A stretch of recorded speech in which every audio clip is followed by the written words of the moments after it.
SuperTalk Mississippi media production. If you're feeling anxious about your investments with all the economic volatility and chaos in Washington, tune in to SuperTalk Jackson on Wednesdays from 9 to 10 a.m. and Sundays from 8:30 to 9:30 a.m. for Element Wealth Radio with Jeremy Nelson. Learn more at myelementwealth.com. Oh, yeah. Good morning, Mississippi.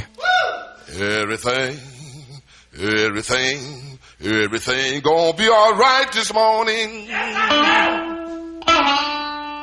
Mornings with Richard Cross. Oh, yeah. Here on SuperTalk Mississippi. Woo!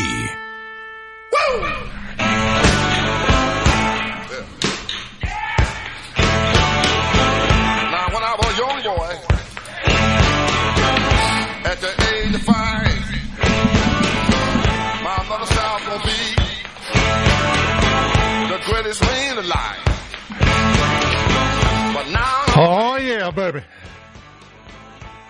Crema 2025 is in the books. Good morning, Dave Hughes here on mornings on this Friday, as I usually am on Fridays. Joining me over in the magic box with all the buttons and knobs and levers and trained ferrets. I don't know what you got in there. I never could keep up with it. Lance Tolbert joins me. How you doing, sir? I got a hat full of rabbits, you know.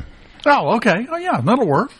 As long as you remember to take them out before you put it on. Oh yeah. They're it's the magic rabbits. I just use them for display purposes only when we have guests, just so they know that I'm working my magic. You know, pull a little rabbit out of a hat every now and again. Yeah, it's like, man, this guy's good, isn't he?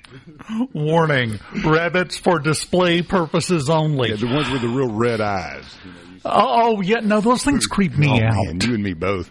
There was this friend of mine I worked with in Oxford, and she raised rabbits. And she was one of these really fun and, you know, like in her 20s, you know, married, had a couple kids, but lived out in the country a bit. And when she started telling me about raising the rabbits and everything, I said, well, you know, I've seen some of those that somebody like let out accidentally. And they were running around Oxford, and they were like 1.5 feet high and had the red eyes. It was the spookiest thing I'd ever seen. And she goes, oh, yeah, I got a bunch of those. Like they were little cutesies. I'm like, oh, man. It just got scary, you know, those the big red, white rabbit with the red eyes. I don't know. Spooky. Yeah. Well, there's just something disconcerting about fluffy and cute and huggable and demon eyes. You know, it just doesn't go together. Well, how did your Christmas go, man? I mean, I think everybody out there probably is worn slap out. You know, the mothers always make it look so much easier than it actually is to pull off all of this stuff. I have to say thank you to mine and watching my sister and all them make it look so effortless. When if it were me in charge of this, you know, I doubt it would have been as much fun, or all the decor and everything coming together. It's been like a flat tire on the road, and you just keep riding. You know, you just ride it out. I got plenty of rim left. It's no problem. Yeah, I'm good, man. I'm good. It's just sparking a bit. It's Christmas Eve. The stores don't close for an hour and a half. Plenty of time to get the shopping done. Did you eat good? Oh yeah, I followed my usual Christmas tradition. Now this confuses people. I don't know why. But every year for Christmas I have a smoked turkey. Yeah. I mean, not the whole turkey in one sitting. You eat it yourself, right? I've got enough leftovers for lunch today when I get home. But an entire smoked turkey, that's what I have for Christmas every year. And every time I bring that up, somebody looks at me and says, Dave, turkeys for Thanksgiving. Mm-hmm. There is no federal statute requiring you to only eat turkey on Thanksgiving Day. I checked. Good anytime. Yes. That's kind of my go-to sandwich meat, the good old, boar's head Cajun turkey. I love it. Well, and my wife cooks a mean turkey, and as we were wrapping up yesterday, I just looked at her dead serious, and I was serious, and said, so, great Christmas, same time next month? So you're a turkey eater. I like it. Oh, I love turkey. Wild turkey's my favorite, though. A good fried wild turkey out of the woods. Oh, okay. I thought you were talking about the liquor for a second there. That too, yes. That's a whole different conversation. You can actually take down one of those in a whole sitting if you're working at the right speed. A bottle of wild turkey, yeah, you can do that. About halfway through Christmas Day at the latest, late on Christmas night, that's what those wives and aunts you were talking about would really like to have. Yeah, like, hey, we've got to get everybody to bed or out of here. It's time for the wild turkey. Yeah. And you got the in-between time, too, which I love, between Christmas and New Year. It really, the year, it's not that to me, I don't like to have this time to put it all into perspective. It's just things seemingly slow down just a little bit before the first. These days kind of crawl a little bit, which is great because everything is such a ramp up to this from Thanksgiving into Christmas. And it's good that you get a little time to enjoy and we all celebrate the New Year. And most people get off. I can tell you, I didn't see many cars on the road today. I was thankful that, folks were sleeping it off, having a good morning, hopefully. I saw a couple of my normal competitors in the race to work. But, man, I'm telling you, I was really excited to see that it was quiet, that people were able to sleep in a little bit today. Yeah, it was not bad. Now, I got to indulge in my favorite Christmas activity last night after everything had calmed down. The turkey had settled. The kids were gone. My wife and I got in the car and we just drove around for a little while. There were like two other cars on planet Earth that were out. But it's so peaceful and it's so nice, and it almost brings back memories of a simpler time where you could go from your house to the convenience store on the corner and not get stuck in traffic. It reminds you of a Sunday. Yes. When things weren't open and you knew that, you kind of prepared in advance. It was funny. I kind of I dozed off yesterday afternoon after a while. Kind of done. We were just cashed in, enjoyed the weather was perfect. Sat out with the dogs, had a great morning, and said, "Man, I'm going to take a little nap after the sister's place." And I got up and I was kind of hungry. Didn't really want some leftovers. I said, I'm going to go pull a Christmas Story Christmas, and I found the local establishment, the Japanese restaurant. Got me some fried rice and some vegetables. It was a nice little change up because I'm going to be crushing the ham and the Sister Schubert rolls and all that for the next 4 or 5 days. So yeah, it was motivating, but it was fun, because that was the only thing open. Honestly, that was it, and they were really busy. And the other thing was Waffle House, and I wanted to say this is it's like if you have a football game in Oxford. I mean, that's what the parking lot looked like. They were ready for it, and thank goodness somebody is open that serves, because apparently a lot of folks love going to Waffle House on Christmas Day. You reminded me, we haven't talked about it in a while here on SuperTalk. I haven't anyway. You talked about Sunday when everything was closed. And now I have to surprise someone who will try to argue this didn't really exist, but I was there, I know, when we had the blue laws in effect. Yeah. And a lot of stores were open, but there were some things you just couldn't buy. certain things. You had to go to certain counties across the way, yeah. The perfect example and it's gone now, so I feel perfectly comfortable talking about it, at the TG&Y in Macomb. Oh, my God, that's a throwback. Yeah, thank you. My mom went there one Sunday that more than one, but one in particular that I remember, and you go in and they literally had sections roped off, including the toy section. You could not buy a toy on Sunday. Because I guess God doesn't like fun. What were they trying to teach there? What were they trying to uphold? But that went on forever. Man. It wasn't that long ago they finally repealed them, mainly because everyone was ignoring them at this point. But yeah, it reminded me, and it does every year. I get out every year and just take a little drive around, 20, 30 minutes, and just enjoy the peace. That was nice. And the quiet. Yeah. It really is. I highly recommend it, but not to too many people, because then you'll ruin it for me. It was funny. I was sitting out, and it was probably about 10 o'clock last night, and, just kind of enjoyed. I was watching something. I think it was the new Leo DiCaprio movie, with Battle After Battle, and I'd watched parts of it during the day and then got sidetracked, and was kind of sitting there, and all of a sudden, it's like Cousin Eddie, his Winnebago comes cruising through the neighborhood and pulls like literally right up next to the house, to the next door neighbor. And I thought I was just having like an epiphany or a dream or something, maybe just wishfully thinking. And I mean, it came popping in, firing off, and I was like, no, I didn't just see this at 10 o'clock, and they're not going to leave it right here all night. Sure enough, I walked out there, and a crew kind of gets out and goes into the house, and I was like, man, this is going to be fun. But it was literally the almost exact Winnebago that was on Christmas, the Christmas Vacation. And as it came popping in, I was like, this is apropos to finish off at 10 o'clock at night on Christmas Day. They did move it like about 1 o'clock. They took off. I guess they were just dropping, some family off after a long trip maybe. But it literally, I started chuckling to myself. Are you serious? Come on. Bringing that particular reference up, your first thought had to be, well, I know what's full. Oh, yeah. No, I was hoping, and there is a gutter like right there. Oh, yeah, there you go. I was hoping that all of a sudden you didn't see some green smog come over the home. But yeah, it was uneventful. I hope everybody had a Merry Christmas, and I'm looking forward to, hopefully, Criss Turnipseed, Captain, has some good reports for us. Yeah, I hope so, too. But I will say this, it was a little unnerving yesterday. We had sirens fly by our house about a dozen times yesterday at various times scattered throughout the day, so it wasn't all for one event. Just a lot of accidents and things like that, but that wasn't necessarily on state roads. So we're going to wait and get the report next hour from Captain Turnipseed, who will hopefully be, I don't know, dressed as an elf or something. I bet he'll have his blue on. I'm pretty sure you're right. Tie and everything. Yeah. However, in the 8 o'clock hour, we're going to start it off with a bang.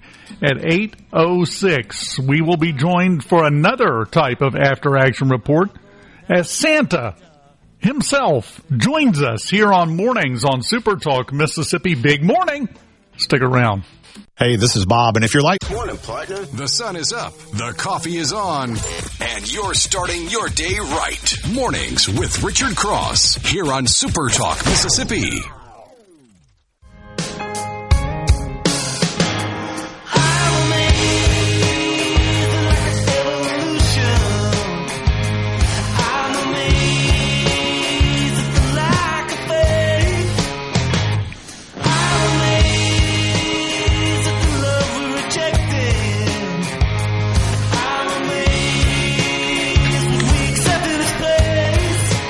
Welcome back.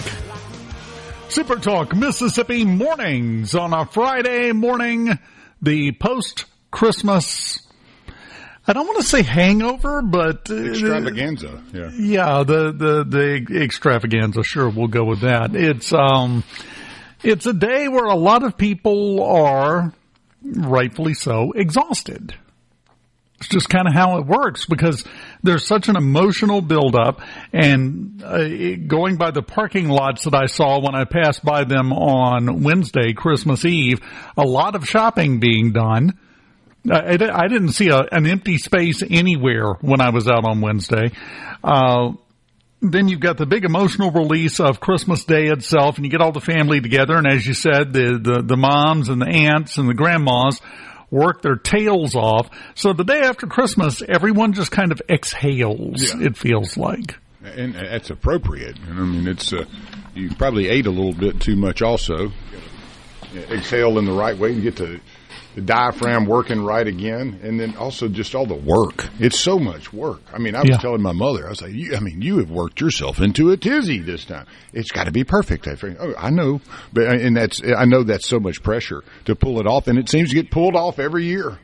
It just happens all so routine. Somehow. Yeah, somehow, some way, the miracle of Christmas continues. And which I love this time of year. There's so many great memories.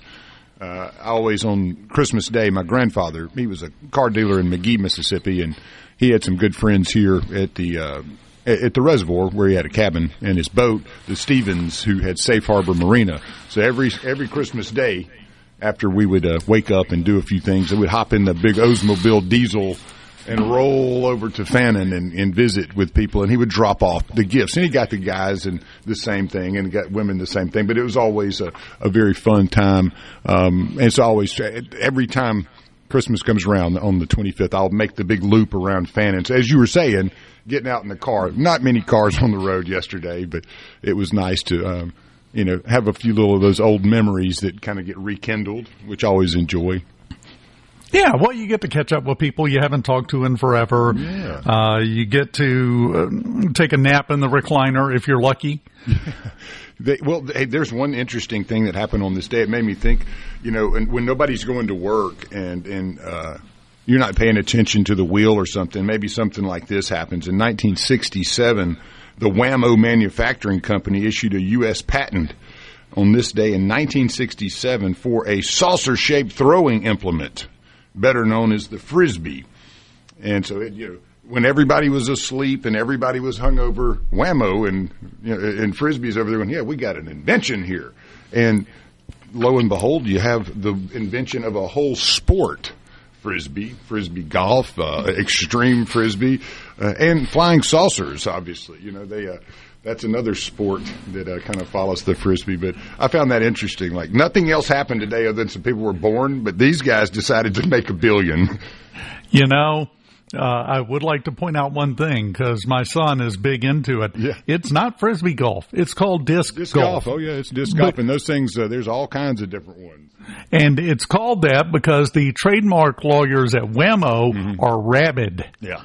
They will come after you snarling and growling if you call your game Frisbee golf without paying them for the rights. Well, hey, I think that's exactly as you just said. They must be ruthless because you invented something the day after Christmas. Like I said, they must have had a competitor out there that they were, expecting to put in their patent.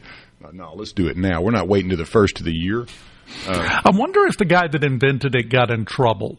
Here's why I asked that. So you're going to come up with one of the hottest selling toys of all time the day after Christmas. Yeah, that's what I'm saying. That's a whole year to market it or something. I don't know. That was just odd to me. That was one of those that kind of head scratcher. Like you couldn't have done this beforehand. Paid the money. You couldn't have come up with the idea of flinging a pie plate across the yard a week ago? That's where the origination started in Connecticut when students would toss pie tins around for fun and help contribute a little bit to the rise of the sport long before there was a Frisbee. So it was a kind of, I love the embryonic stages of certain things. That's one of the fun ones. They were throwing pie tins around and somebody goes, yeah, man, let's make a rubberized version of that. I wonder if they had the first ones were just like saw blades. Whirring menacingly as it flies towards your head. I bet you focused a lot more on catching it. You can imagine back then, 1967, they had just a bunch of saw blades lying around. Like, yeah, let's use this. But, it goes back to the 1870s, so actually a long time before. Another interesting thing happened. Franz Gruber of Oberndorf, Germany, composed the music for Silent Night to the words written by Joseph Moore, and actually composed the same night and performed at the. They used to do that. Yeah, exactly. Dude was over there writing in a hurry and perfecting it, and all of a sudden, all right, it's ready, let's go. So they went into the church of St. Nicholas in Oberndorf, Germany, in Austria, and played it. And so another big thing happened on this day, and it's always one of those. You always hear the fires that happened in the libraries. Like, how does that happen in brick buildings and all that? Because I don't know many wooden building libraries, but like Alexandria, there was the big fire. Yeah. There's always a fire at a library. Do you have librarians around smoking stogies around in the archive section? Or is this kind of on purpose? There's a lot of theories about that out there, but in 1851, the fire that devastated the Library of Congress destroyed about 35,000 volumes. You think about it, 1851, so probably some important things that got... That was everything we knew at that point. All of mankind is right there, and it's gone all of a sudden. Well, you have to realize if it had been a wooden building, the fire might not have happened because it's possible from what we were just talking about. They were throwing saw blades for fun in the lobby, and one of them hit a stone pillar and raised sparks, and then there you go. We're pulling it all together here. That's what we do. You also, in 1867, Macy's department store in New York City remained open until midnight. They were doing that to catch last-minute shoppers. And you know what? They were the first to do so. And the store took in a record of $6,000 back in 1867. Like, oh, my God, we struck gold. $6,000? Back in 1867, man, they could have bought a country with that probably. They were paying their employees in raspberries at that point, so that was a lot of money. Yeah, that was one of those, like, man, that they were the first to pull it off. And I guess it took about another 100 years for everybody to get in on it, because I don't remember as a kid stores really staying open so that you could go buy everything. I mean, they closed. People went home. And again, I have no preference. It's just I don't remember all of the stores staying open to midnight. Now I think almost everybody, it's kind of like if you don't do it, you're just missing out. Shareholders will get mad at you. So that was one of the other interesting things. And again, that let's see, the first time a midnight mass was broadcast on television, also it was held at St. Patrick's Cathedral in New York City, and that happened in 1948. So that was like right at the beginning of television, pretty much. So they figured that one out. Like, this is a good one to do. Right after World War II. Yeah, and another really cool one, and I'd kind of forgotten about this one, but in 1968, while orbiting the moon, astronauts aboard Apollo 8 spacecraft, they read passages from the Old Testament as part of a Christmas Eve broadcast to Earth from outer space. Very good. I wonder if they saw Santa while they were. They got like the stadium view of Santa. Making. Well, possibly. Yeah. If they had good binoculars, I guess, because he would have been really tiny. Yeah. Well, and then on this day in 1998, almost all of California's citrus crop was considered ruined after 3 straight nights of freezing cold. And you wonder. The people back then, I'd say in 1998, you weren't using AI to predict the weather. But those people that knew that was going to happen, they made a ton of money on the frozen orange juice market. True. They cornered it, I bet. That was like 1998. I don't remember there being a huge orange juice crop failure, but I do remember one back in there where price of orange juice spiked, and there was a lot of people made a lot of money on that one. Have you noticed, though, we keep being sold all back through history. We're talking about 1998. Mm-hmm. We keep being sold horrific disasters that are about to impact everyone, and then crickets. It never happens. Right, exactly. Got a story related to that later on in the show. Oh, okay. While we got a sec, weather looks okay. I mean, it's not going to be a bad stretch for the next few days. A little fog this morning. Be careful. Tonight, 62. Around 75 most around the state, it looks like. And, again, pretty much copy and paste weather through the weekend until you get to Sunday. Some showers may pop up in and out of the state, so just be careful. But today, be careful. Looks like there's fog, dense in some places all around the state. Yeah, it's always fun to drive in. I don't think many people are driving right now, so that's good. Hopefully they're still asleep. Well, not the kids, but everybody else. Mornings presented by Community Bank, rooted in our community, communitybank.net, where you can go to find out more. We continue on your post-Christmas wrap-up edition of Mornings here on SuperTalk Mississippi right after this.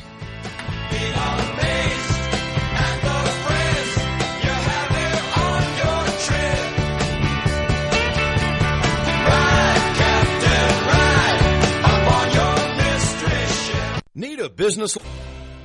No matter where you're from, Happyville, Batesville, D'Iberville, or any other ville in the SIP, you're starting your day off right. Mornings with Richard Cross. Super Talk, Mississippi.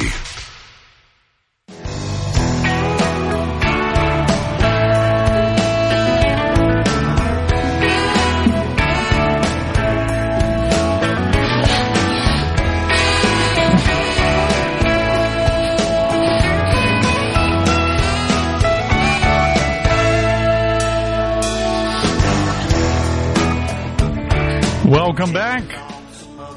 Mornings on Super Talk Mississippi, presented by Community Bank. At Community Bank, they are here for every part of your financial journey. If you're looking to manage your personal finances, our banking services at Community Bank make it simple, secure, and tailored to you. Are you ready to grow your business? They offer expert guidance and custom solutions to help your business thrive. Dreaming of a new home? Their mortgage specialists are there to make the process seamless, all designed with you in mind. They're more than just a bank. They're your partner for life's biggest moments. Community Bank, rooted in our community, member FDIC, equal housing lender. Not a ton of sports to talk about today. Just a little bit. A taste. I had one thing for you before we roll into sports. There was a couple of interesting birthdays. Phil Spector, real winner. He was born in 1939. And then Mao Zedong, 1893, former a premier of China. But my favorite here, without this individual being born, one of the greatest Seinfeld episodes of all time would have never happened. But Henry Miller, the American author, 1891. So you go, what Seinfeld episode must you be referring to? Well, what is it? Season 3, episode 22, The Library, where Jerry, he has receives a notice for an overdue copy of a book that he had taken out in 1971. He and George show up, and Kramer go to the tough library detective investigator Bookman, and that was one of the best episodes of all time. So if you haven't seen that one, it's really good. Jerry's high school girlfriend actually borrowed the book. She never returned it, and then circled a bunch of passages in it, I think, and Bookman really put the screws to Jerry on that deal. But one of the great episodes, and thank goodness, it was what makes it fun is that it's the Henry Miller book, Tropic of Cancer, is what actually is the book. So, and all the things that happen around this are absolutely hilarious. And one of the greatest characters created in a sitcom, Inspector Bookman. And then Kramer flirts with the librarian, if I remember, and gets a date with her, as he does. He's got the Kavorka, so the lady just can't resist him. So, a great episode. If you have not seen that one, I recommend that. Thank heavens it wasn't a copy of The Hobbit. They would have just taken him out back and beaten him. But with sports, there are a few things that we can talk about, and one of them was the Southern Miss football game. Didn't turn out the way the Eagles wanted it. At 27-16, they jumped out though. They were up. They were winning. Yeah. I'm sorry. I'll be quiet now.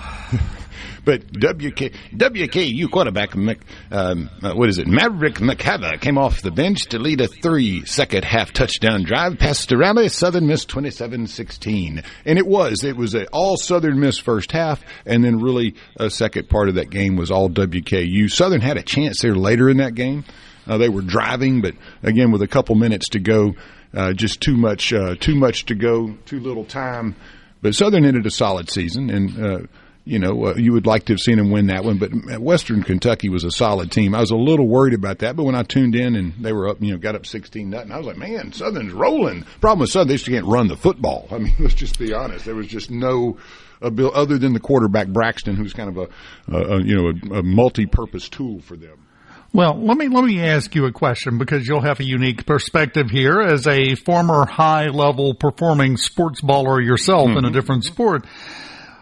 What is worse, to jump out to a big lead and then wind up losing, or to just get stomped from kickoff? Which one is a worse feeling in the locker room after the game? Well, I got to experience both of those as a quarterback, and I will tell you that neither of them are comfortable. Getting out to a lead, though, and losing it seems to be the one that really deflates you. If you go out and just get beat from the get-go, you just had a bad plan in, say, football or something, and it just didn't work.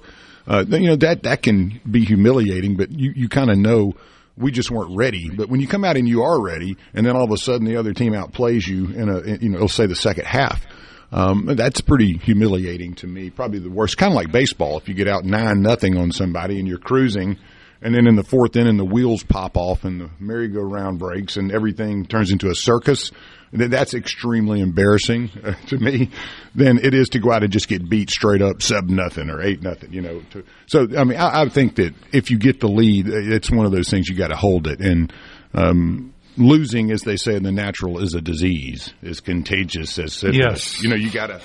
So I think that winning is one of the things that once you learn to do it, you always, once to feel like you've got the throat on the neck, so to speak, you've got to continue pushing forth. So. Yeah, I'm one of those. A good team or great teams don't ever allow somebody to come back. And Ole Miss, that's the one thing I'll worry about as we go into the playoff is Ole Miss allowed a Georgia team that they had on the ropes, 17 points if I remember. Ole Miss was up on the road in between the hedges in Athens and then lose that game. Great teams don't do that. And that's the one thing I would say. Now, that's one game, and you're arguably talking about the best team in college football year after year would be Georgia right now, at least where they've gotten. But again, to be great, you can't do that. Yeah, exactly. To me, it's a difference between if you go out there and you get curb stomped 45-0, well, the better team won. Yeah, exactly. They were just better than us. That's right.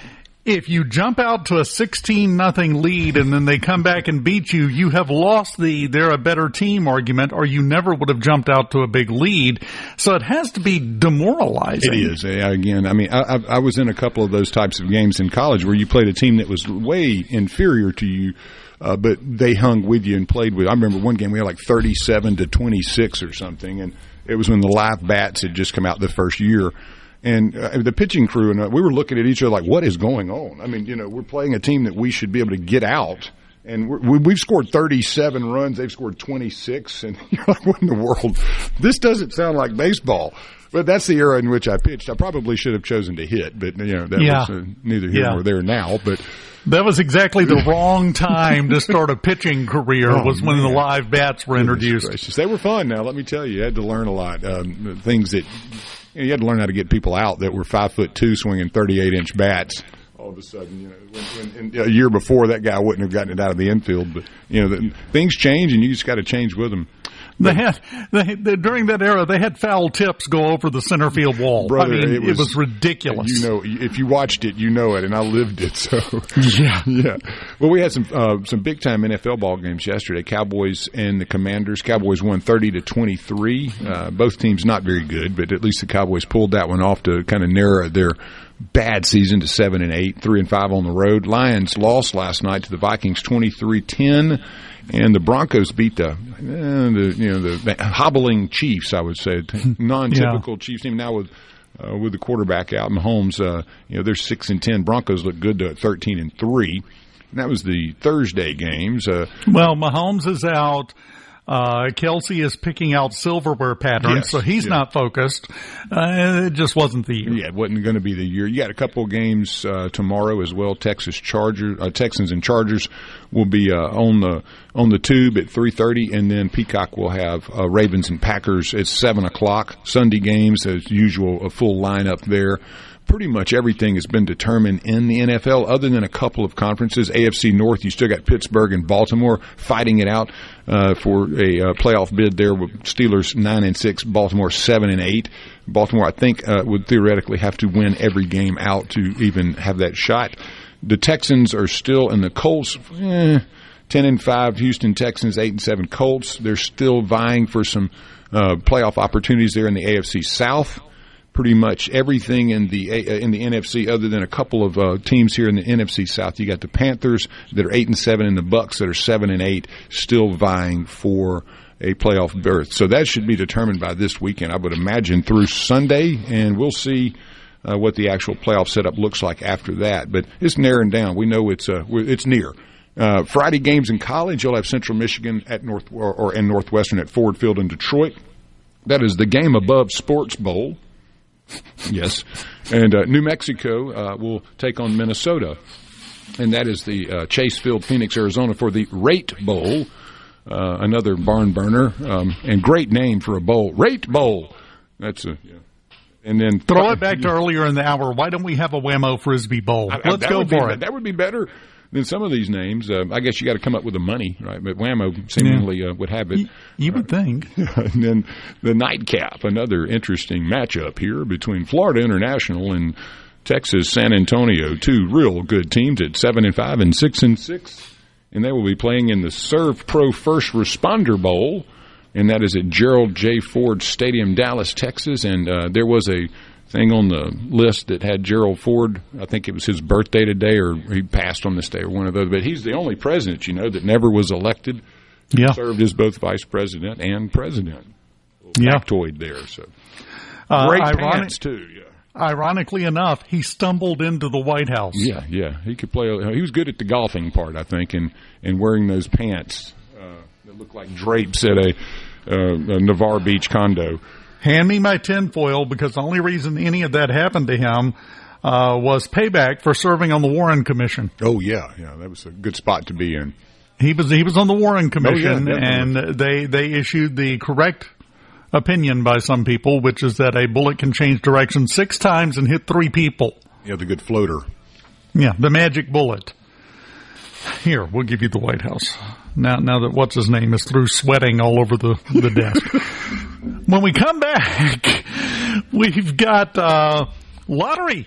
For a flipping good time.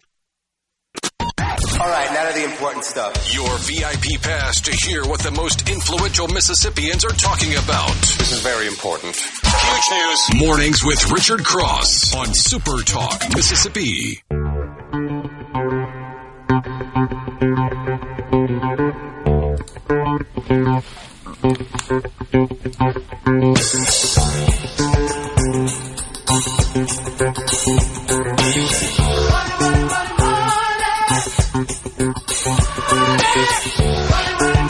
Welcome back. It's time for your Mississippi Lottery update. A little bit delayed because the lottery offices, the Mississippi Lottery Office and Claim Center, were closed yesterday and are closed today in observance of the Christmas holiday.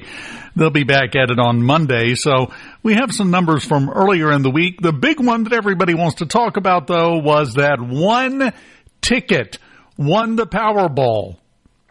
One ticket Wednesday night, sold in Arkansas, no less. You know, hard to believe. I'm so used to it being in California when we have a big jackpot. But one ticket in Arkansas is right around $1.8 billion, I believe. That would be a cash payoff close to $800 million. Yeah, okay, I'm in. I'm fine with that. So somebody had a really Merry Christmas if they found out, because, you know, we hear stories all the time of people who have a winning lottery ticket, whether it's, you know, for 10,000, 100,000, a million, or close to 2 billion in this case. And then it's several weeks before they realize they had the winning ticket. I don't know about you, but I have a crack team at home, my wife, morning babe, who, as soon as the numbers are released, she's in there, pouring over every one of them, going, okay, we got nothing there. No, we didn't win it here. No, we didn't get it there.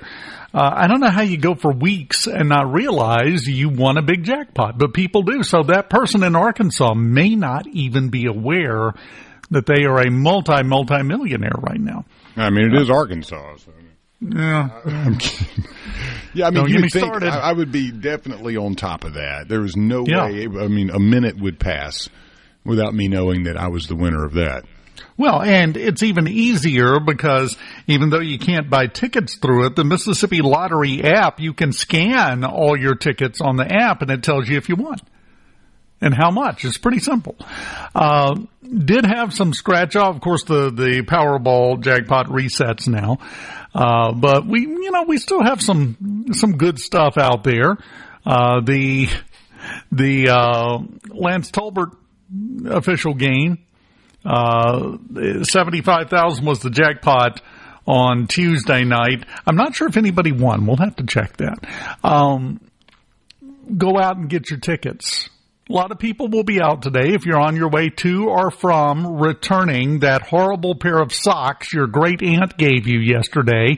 You can stop in and get a lottery ticket because now you're due for some luck. But earlier this week, we had a ton of Cash 4 winners. Did you see this on Tuesday? I can't 2,700 on tickets for people in Durant, Salis, and Jackson.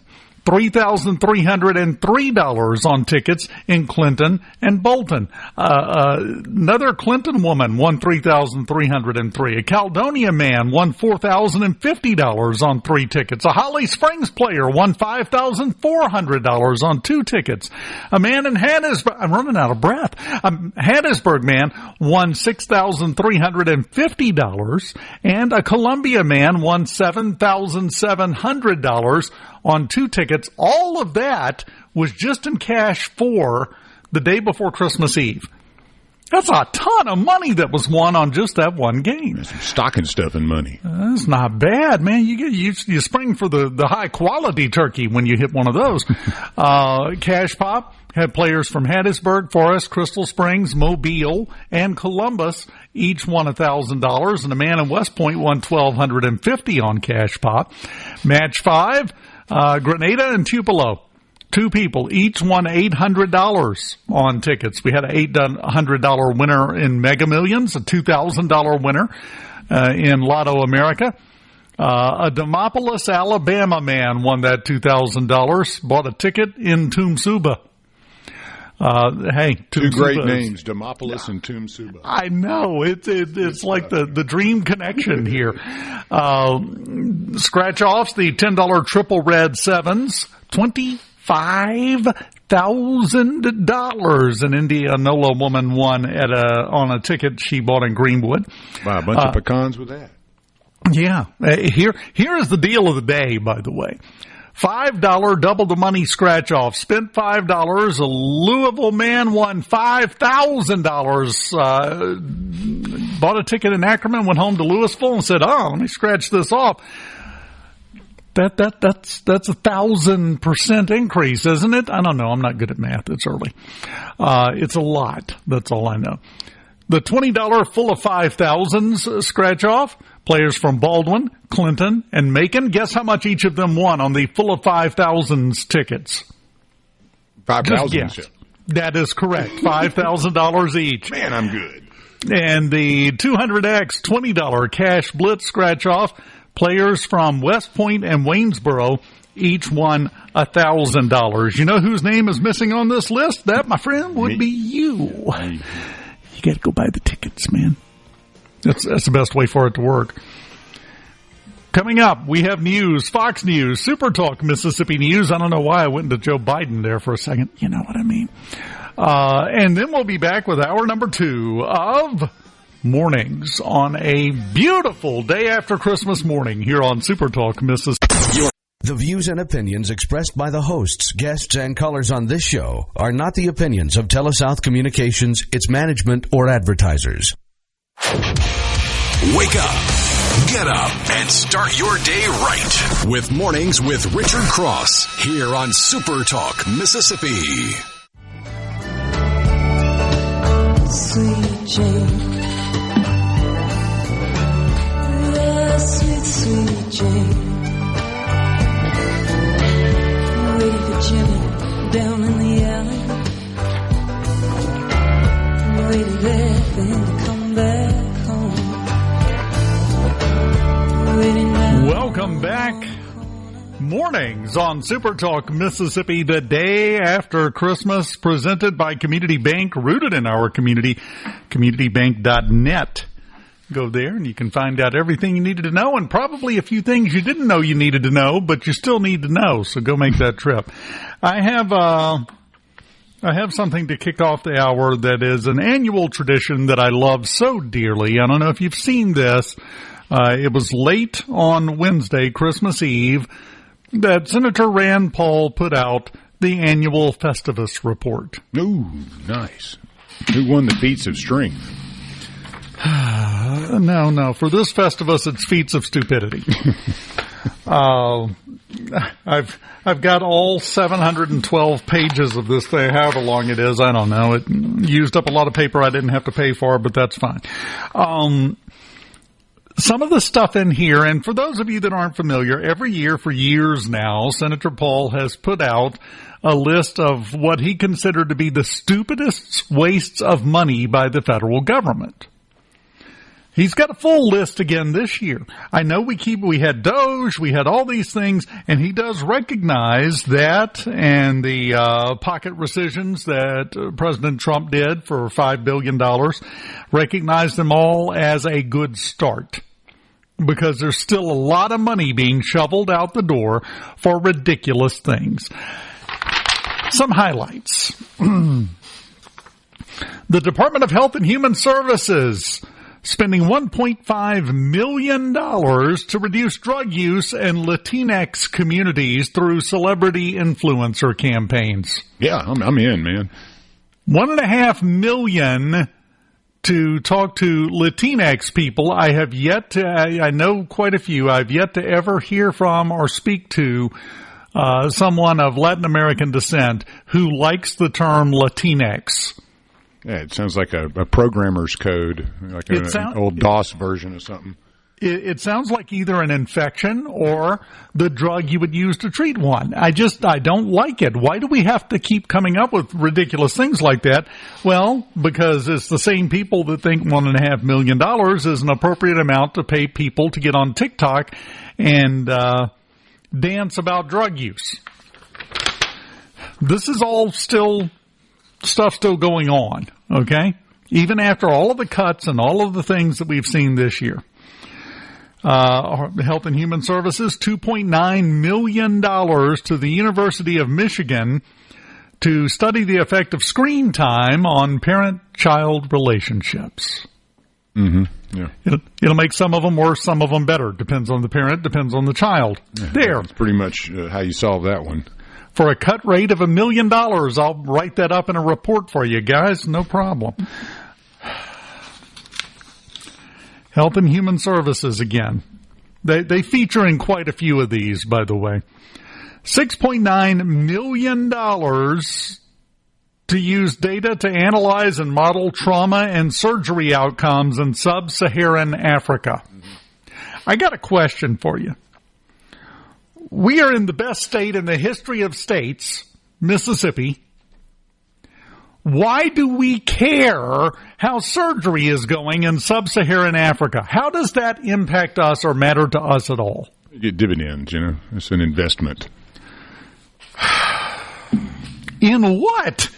Yeah, I can't get it. Some of the expenses that we have talked about on here over the last, year since Doge started to work, it's ridiculous. And look, I understand soft money. I get how politics works, but it doesn't sound like you're going too far with some of these as far as the soft money influence. It needs to stop working. This one is probably the banner that you should wave over your head as you charge into battle against liberal ideologies. Health and Human Services this year gave $3.3 million to Northwestern University to hire 15 people, erect scientific neighborhoods, install safe space ambassadors, and form committees to dismantle systemic racism. Every buzzword you can come up with. And I'm sure racism and in the traditional sense of the word probably does exist, in lots of places. But you think a program's going to eradicate it? I mean, like we've tried almost everything. I think there are issues, obviously, all over the world with people, and some of them don't get along, some do. But I doubt the government is ever going to solve that by throwing money at it. Yeah, that'd be my guess. Yeah. It's like we were saying the other day, there's always been a war on something, and usually when you have a war on terror, it gets worse, or a war on poverty, it gets worse, or a war on hunger, or a war on drugs.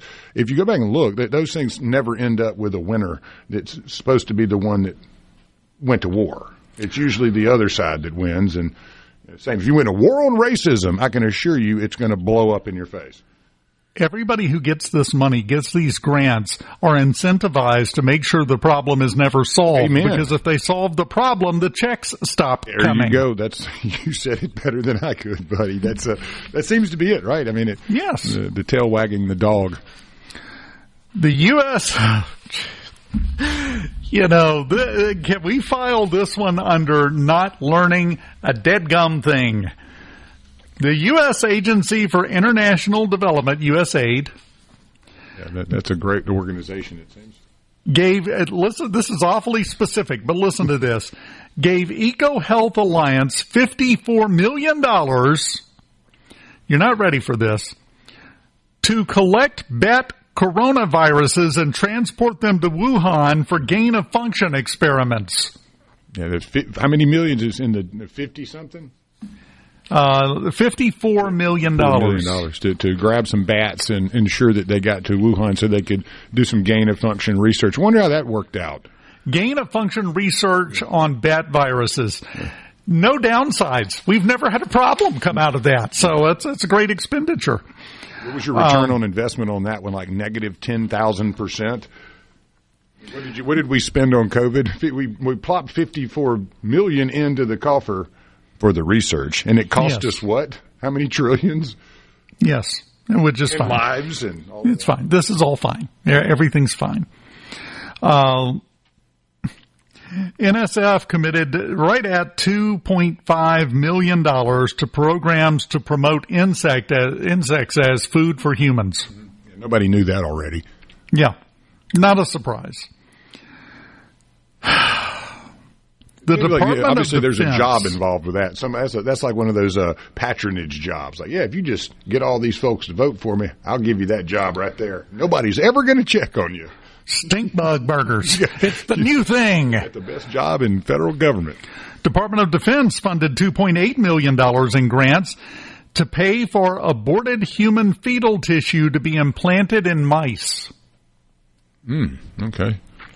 We have lost our collective minds. Yeah, I remember back in the Bush 2 era where, stem cell research was basically, kiboshed because it was, you're worried about the religious consequences of that. But we're doing what now? We're injecting aborted fetus tissue into mice, and that's okay. Yes. Well, I'm a little disturbed because it specifically says implanted in humanized mice, which is not something I want to think about. That's even worse. Yeah, the invasion of the mice men. That's what we need next, right? I'm not covering all of them. Put your cheese up, yeah. If you've got the squirt cheese, put it away. The mice men are coming. The new live action Tom and Jerry's going to be lit.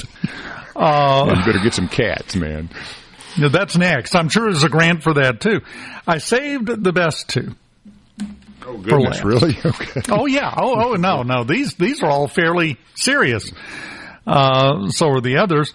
The department, now, take this as a whole, the department and everything. The Department of Veterans Affairs. Mm-hmm. What do? They take care of our veterans who have earned and deserve our undying respect, support, and care, right? They spend just over $1 million teaching teenage ferrets to binge drink alcohol. Nice. Yeah.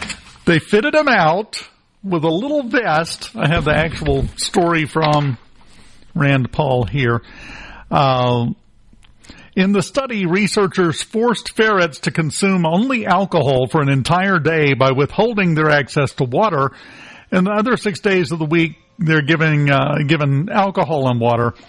They continued that cycle for up to 90 days, and then they killed the ferrets to pave the way for teenage ferrets to be used to test chemical weapons, opioids, extreme stress, and traumatic brain injuries. Well, I'm glad the Veterans Affairs are the ones doing that work. Yeah. Bob, I got an idea of something that'll really help the veterans in America. $1 million idea. Let's get the ferrets drunk. Well, somebody said that out loud, and everybody else went, great idea. That, or they've got like a big ball of, like ping pong balls in there where it's like Powerball. They just pull one out and say, yep, that's what we're doing today. Let's research ferrets and drinking. The stupid idea. Random generator. Yeah, exactly. There's one more. It's a beaut. I like this one even more than the drunk ferrets. Cold. It's happening. You're waking up to what's happening. Mornings with Richard Cross. Right now on SuperTalk, Mississippi.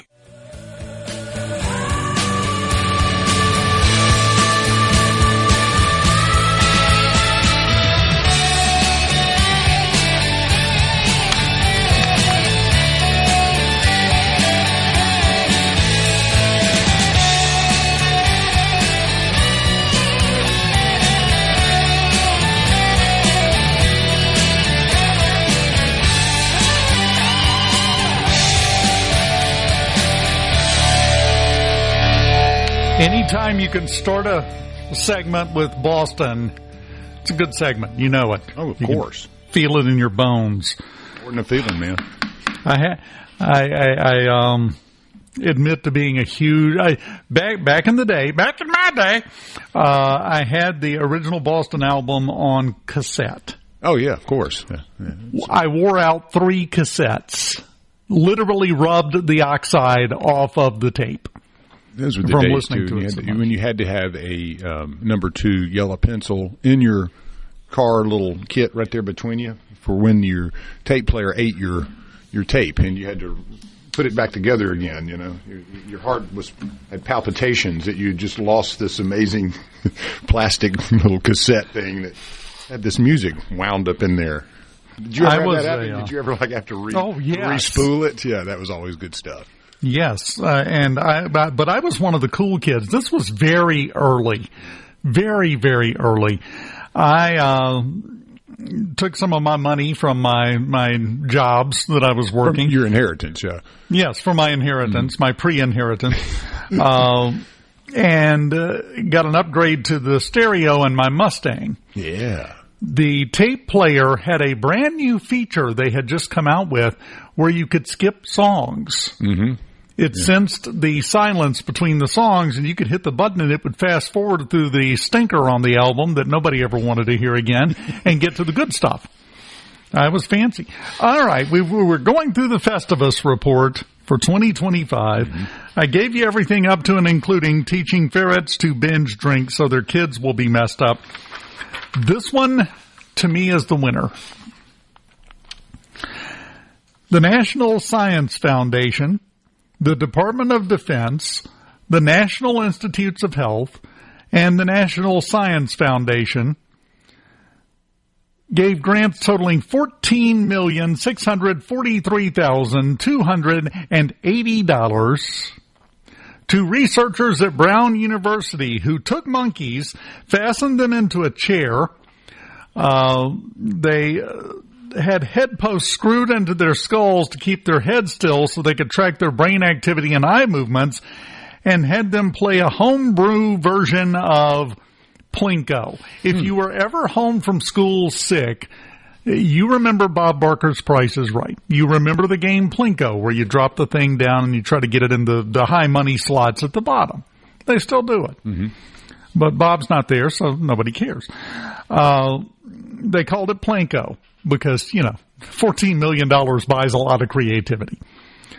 The specific game, they had to tap a button to pick which bucket a ball would land in. The conclusion, for $14,643,280 of your dollars. The conclusion, and I'm reading from the report right here. Here, you can't really see it, but these are images of the game and of the monkeys. I'm going to read directly from the Festivus report. The groundbreaking conclusion, monkeys are very good at Plinko. So that was money well spent from your pocket, wasn't it? Yeah, it sounds like a winner to me. I mean, what'd they do with the monkeys afterwards? Did they put them on tour, or? Well, if the rest of the report is anything to judge by, they got them drunk. I mean, that's just kind of what you do, right? That's what happened. So I encourage you to go. I don't know the link. We're encouraging alcoholism amongst primates and ferrets. Yes. Okay. We're encouraging them to get drunk and watch The Price is Right, apparently. And hopefully one day there will be no self-awareness brought to animals because they're going to be a little upset with all this stuff. The ferrets, the mice, the bats, and what else? Monkeys now? Yeah. I'm not worried. I can take a drunk ferret. You never know, man. They're not going to have they'll have them on PCP next, so that'll be the next test. Let's see how the monkey plays Clinko on PCP. Let's just see how that works. I held it up at the beginning of last segment. The cover image for the 2025 Festivus report, again, issued by Senator Rand Paul, available through a government website. Go to Google and just search 2025 Festivus report, and you'll get the same thing. It's a PDF. The cover image, I want you to notice, up at the top, it's got a ferret and a mug of beer. And then down here, you've got a monkey and, confusingly enough, a Wheel of Fortune wheel. But, how do you put up a Plinko graphic, I guess? So it's very on point. And there's a lot that I didn't cover. You need to go and check it out for yourself. Because it's the day after Christmas, you might be in too good of a mood. We're trying to regulate you, bring you back a little bit.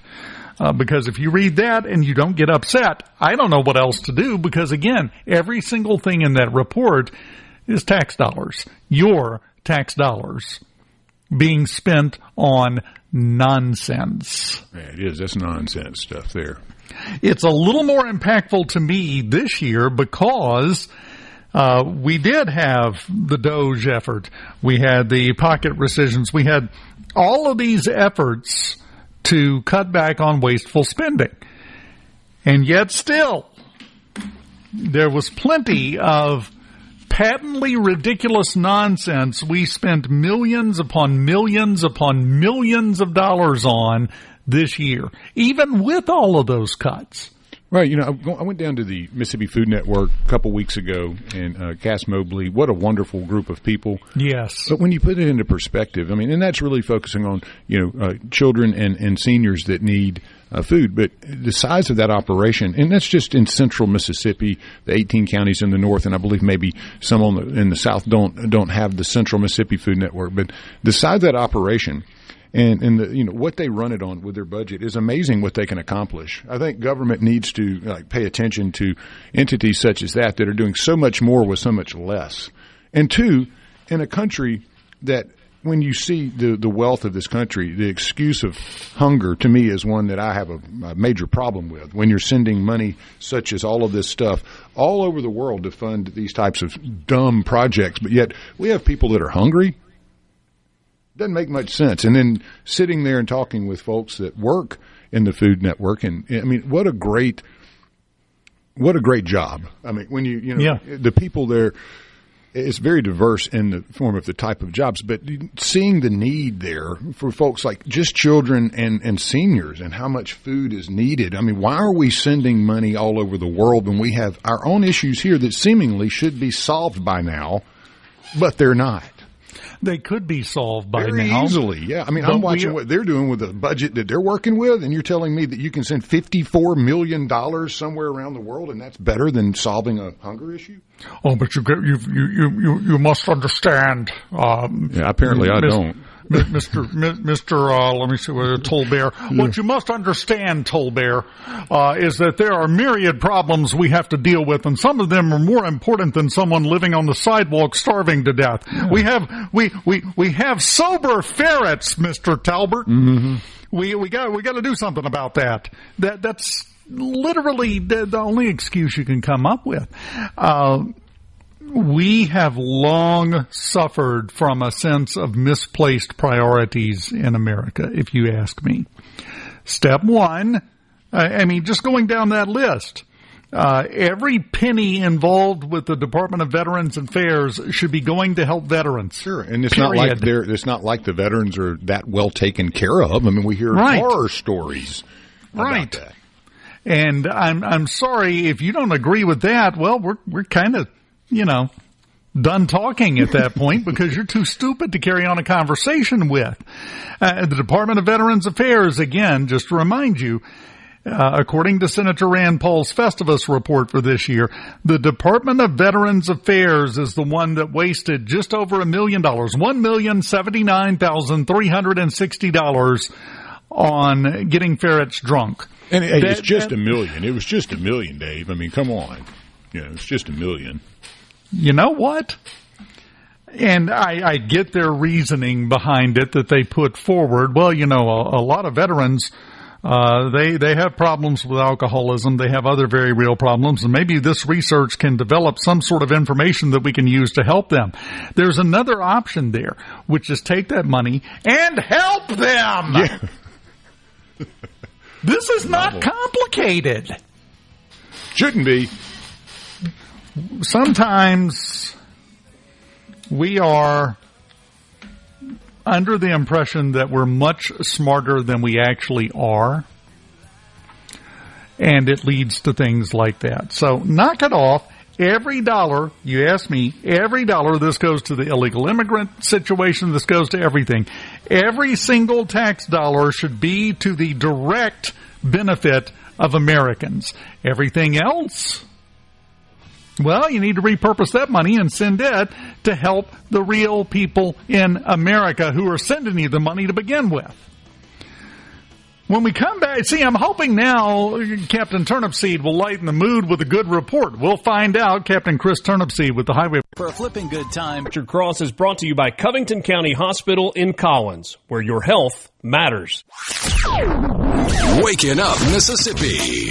From South Haven to Scuba, it's Mornings with Richard Cross on SuperTalk Mississippi.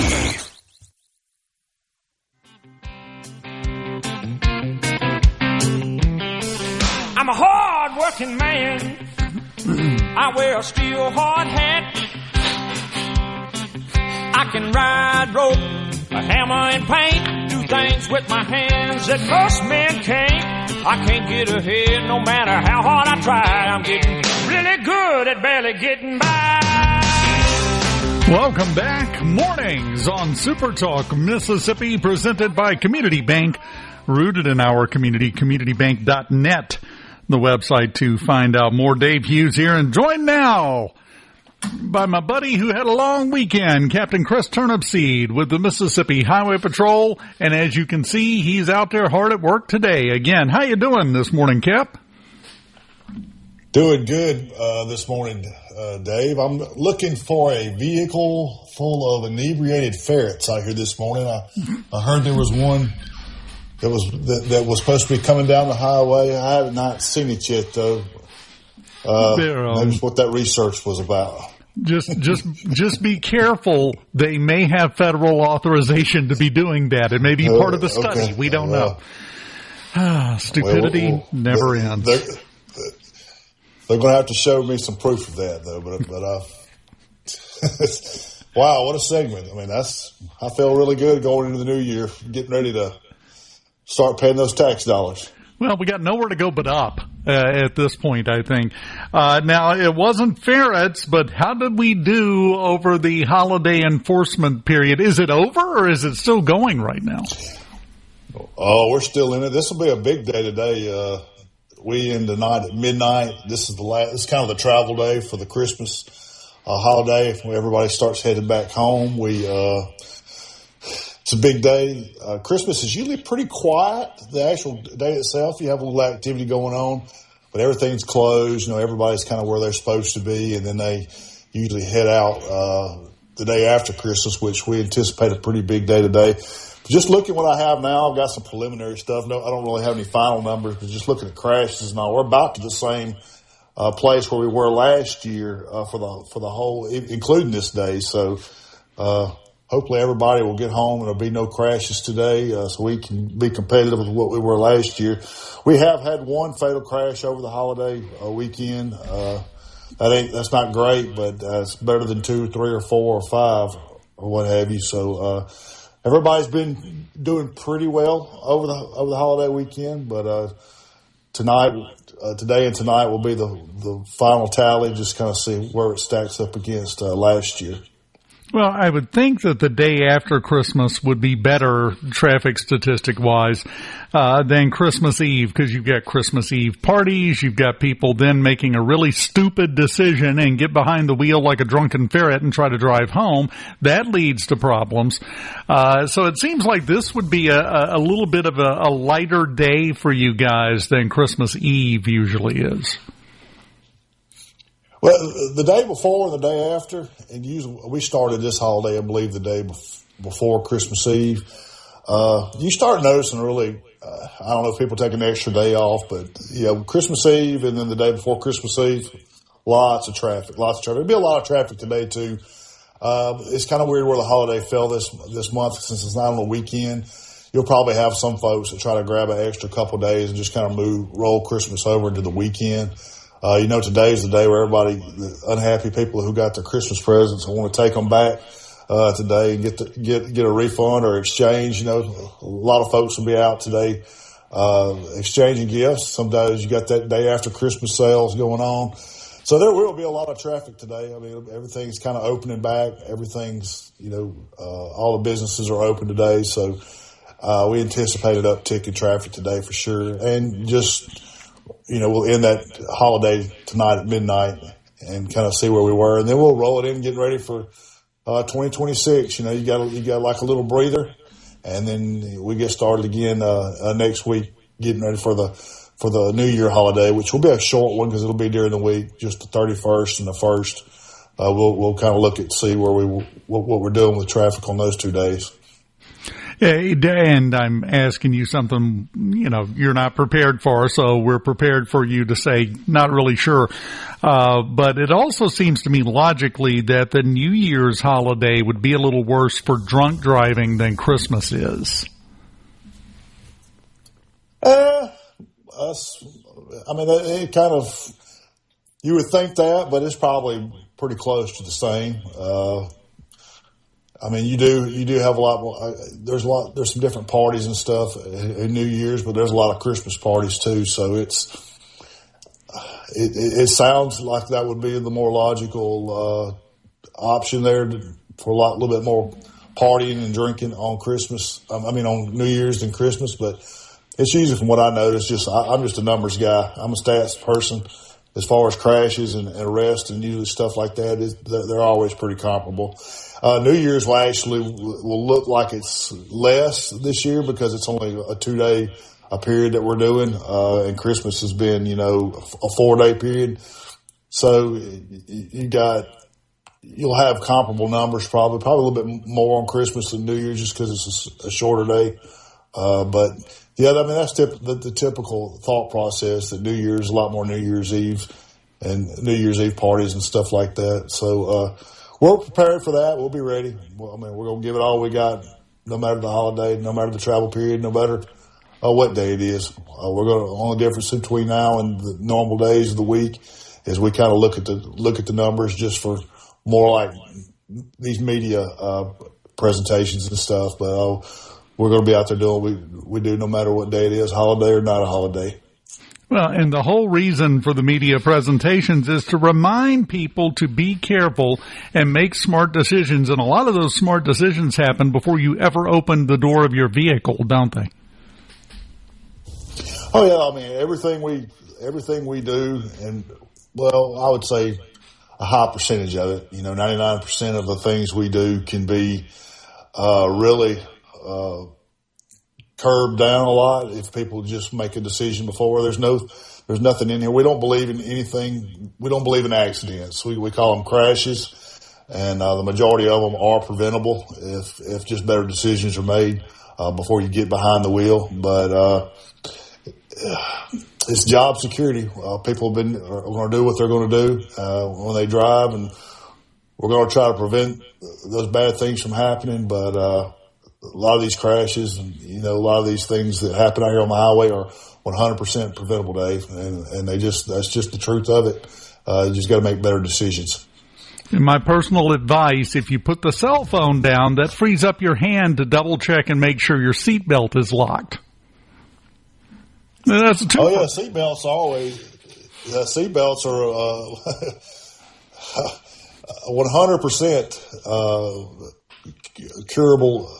You can put those on at any time before you get in the car. There's nothing preventing you from doing that. And then the cell phones, I think about the cell phones now. We've come so far in technology with, all this Bluetooth and Apple CarPlay and Google CarPlay, and you got all these nice little AirPods and things you can put in your ears.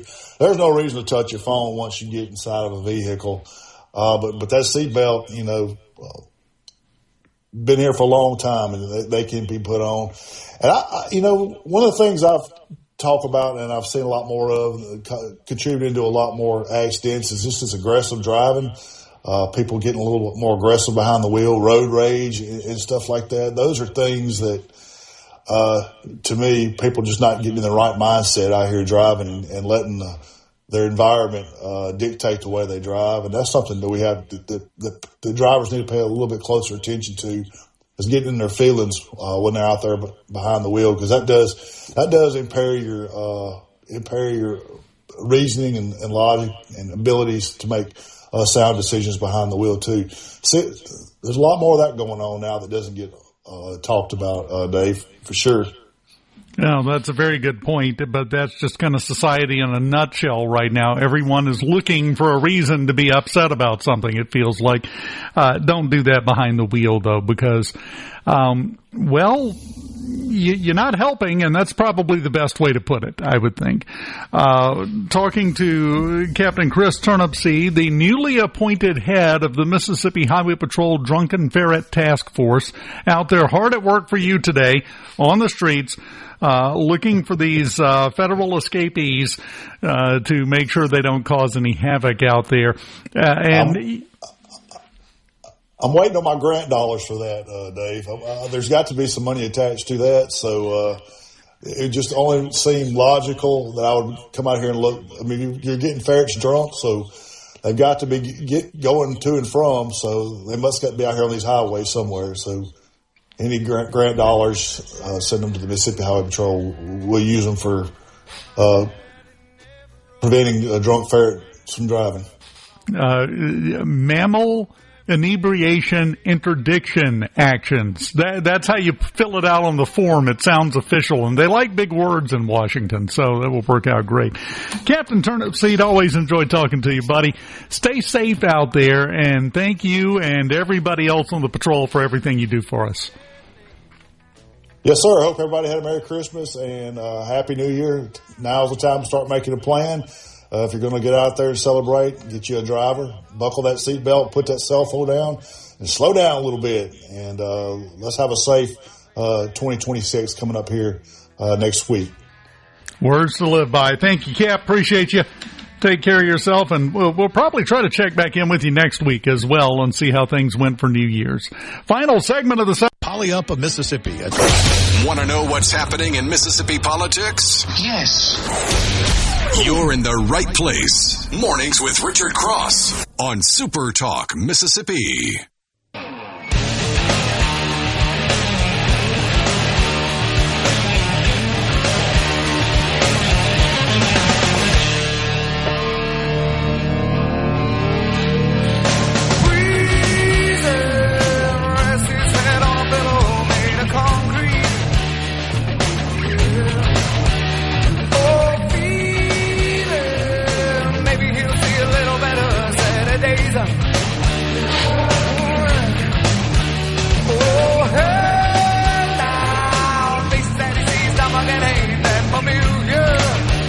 This song is such a trap because, it starts out in the first two lyrics. You can understand every word he says, and you heard it starting to go there. By the end of it, it's, hey, now. Yeah. He's an expert at that. And then yeah. Do not take that as criticism. Love the song, love the band, but enunciation, dude. See, your lips. I'm one of those words. I'm kind of mixed on Pearl Jam. Growing up with them in that era, I thought they were so overplayed. They get a lot of hype for a few good songs. I think. Me personally, but I do like the work that I like they did. But there's a lot that's pretty garbage in my opinion. But, such is the grunge era. You were talking about the discs where you get like the one winner song and then the other 9 stinkers. That's what I was going to say. That was the album era, which we've kind of seen a move away from by bands. You had 1, 2, maybe 3 good songs on there, and the rest of it was just filler. Yeah.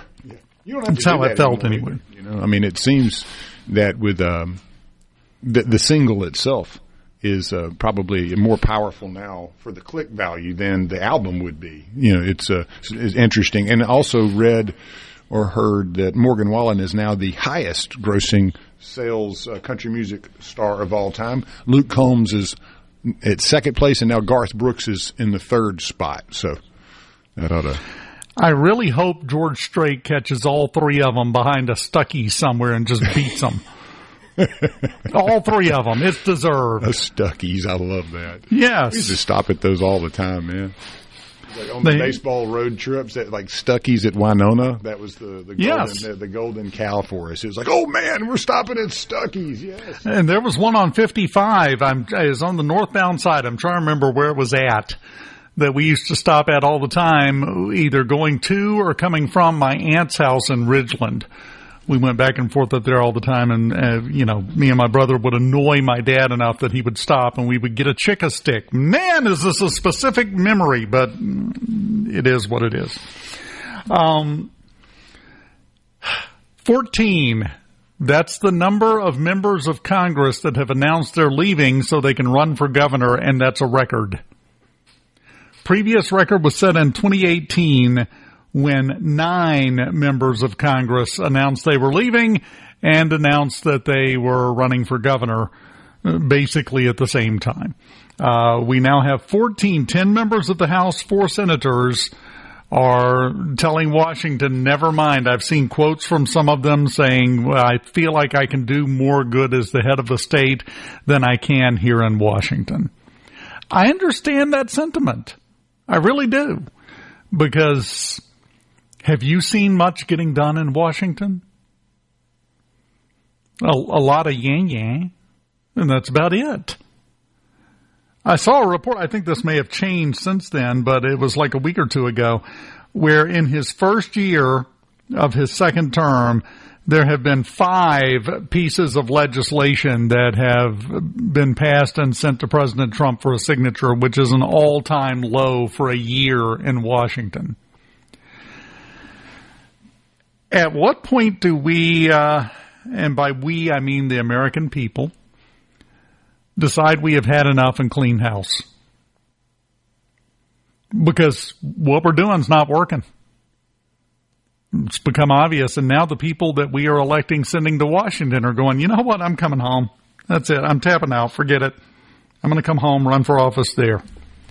That to me is kind of a clear sign, Lance, that the dysfunction, the rot is down to the bone level at this point in the federal government. I think it is institutional deep. Yeah, I mean, yeah. And I'm sorry for a minute. I was talking to Santa Claus and getting him lined up. Oh, yeah, good, good. Does that man ever sleep? Yeah, aftermarket report, man, he's going to give us all kind of goodies. So. That's coming up after the top of the hour. If I did what he did Wednesday night into yesterday morning, you wouldn't be able to find me for like a month. Well, if we could just get government to operate at the efficiency of Santa Claus, we'd be in great shape. I'd be happy if we could get it to operate at the efficiency of the Grinch at this point. He's good. Yeah, he's good. He gets stuff done. He gets it done. That's right. How many times did you watch one of the Grinch movies? Oh, man. Any? That was the good stuff, wasn't it? Yes, it was. Notice we haven't had any more Christmas classics. Notice we haven't had any more classic Christmas music released that you hear it and you know for a fact your grandkids are going to be listening to it as well. Nothing. No new stuff.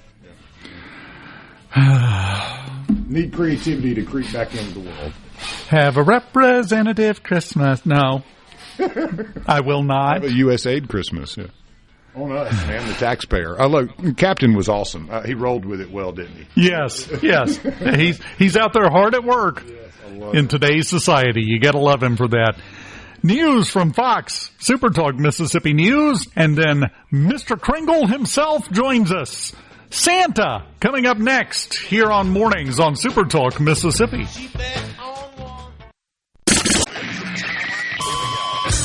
Mornings with Richard Cross on SuperTalk Mississippi. Welcome to the show. Santa looked a lot like Daddy. Our daddy looked a lot like him. Well, they thought I was fast asleep and they thought I was tucked in bed. They never thought that I'd come a peeping or that I'd hear what was said. Santa put his arm around Mama and Mama put her arm around him. So if Santa Claus ain't Daddy, then I'm gonna tell on them. Well, Santa looked a lot like Daddy. Our daddy looked a lot like him. Welcome back. SuperTalk Mississippi Mornings on a Friday morning, the day after Christmas, and we have the extreme honor and privilege of getting an after-action report from someone who has to be the most tired person in the universe on the day after Christmas. We are talking, of course, to the one and only Santa Claus. Santa, how are you doing this morning? Oh, I'm doing wonderful this morning. We had a busy night, but we are doing well, and we are already making plans for next year already. Well, that's what I was going to ask you, because this is such a monumental thing that you do every year. We talk to people all the time that put on festivals and other events, and they laugh and say once it's over, they take a couple of days off and then immediately get started planning the next one. What you pull off every year is a million times more complicated and bigger than that. You've got to already kind of be thinking while you're going around making your deliveries on Christmas Eve about next year, don't you? That's right. We're always planning. We're always working. The North Pole is a busy operation year round. We have to anticipate all of the things that boys and girls may ask for. And we also have to plan our trips. We have to plan that out so much, so we have to have a lot of logistics. So it takes a lot to make everything happen in one night on Christmas Eve. But we've been able to successfully do that now for many years. You talk about the logistics and a lot of planning. How big is the crew that helps you on this trip every Christmas Eve in terms of, you got to have people manning the radar, you got to have people communicating with the authorities. There's a lot of moving parts here, I would think. There's a lot of moving parts. Santa's very fortunate and very blessed to have such a great crew here at the North Pole, but also everyone around the world that helps us.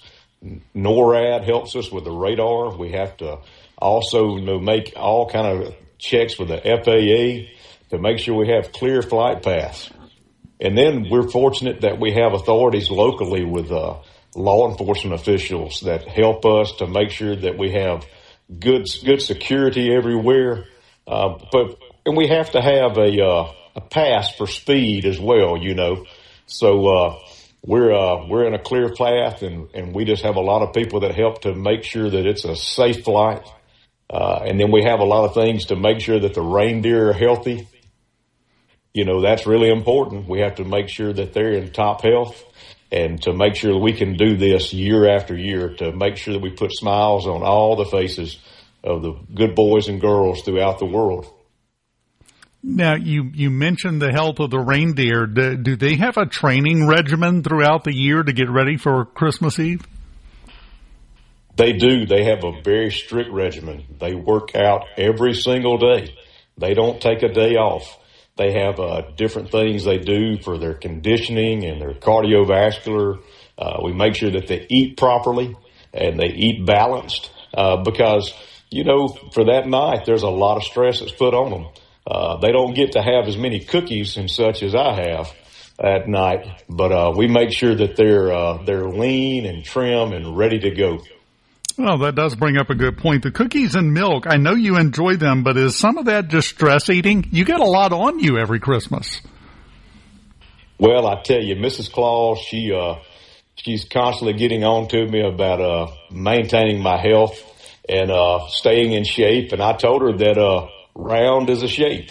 It is indeed a shape, but it is a little bit of stress eating. But I've been fortunate and been blessed to have good health and be in good condition. But I do enjoy all the milk and cookies every year. Well, as the old poem says, it wouldn't make any sense if your belly shook when you laugh like a stick made of jelly.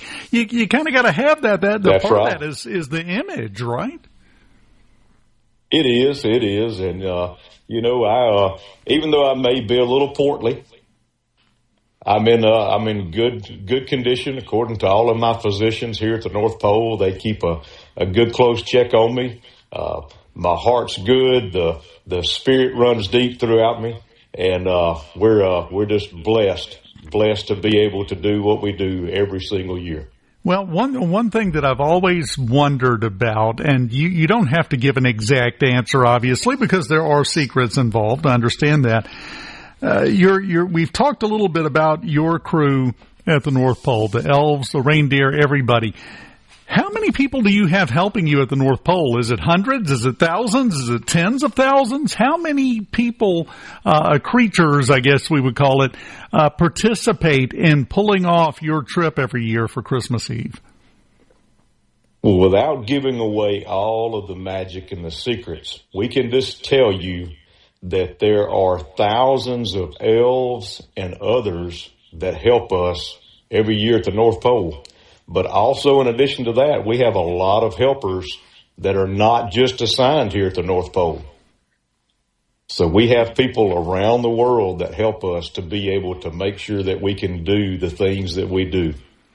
Has it changed over the years? I just feel like, looking at it, back in the past, it was less complicated maybe and kind of a smaller operation, I would think, than it is now.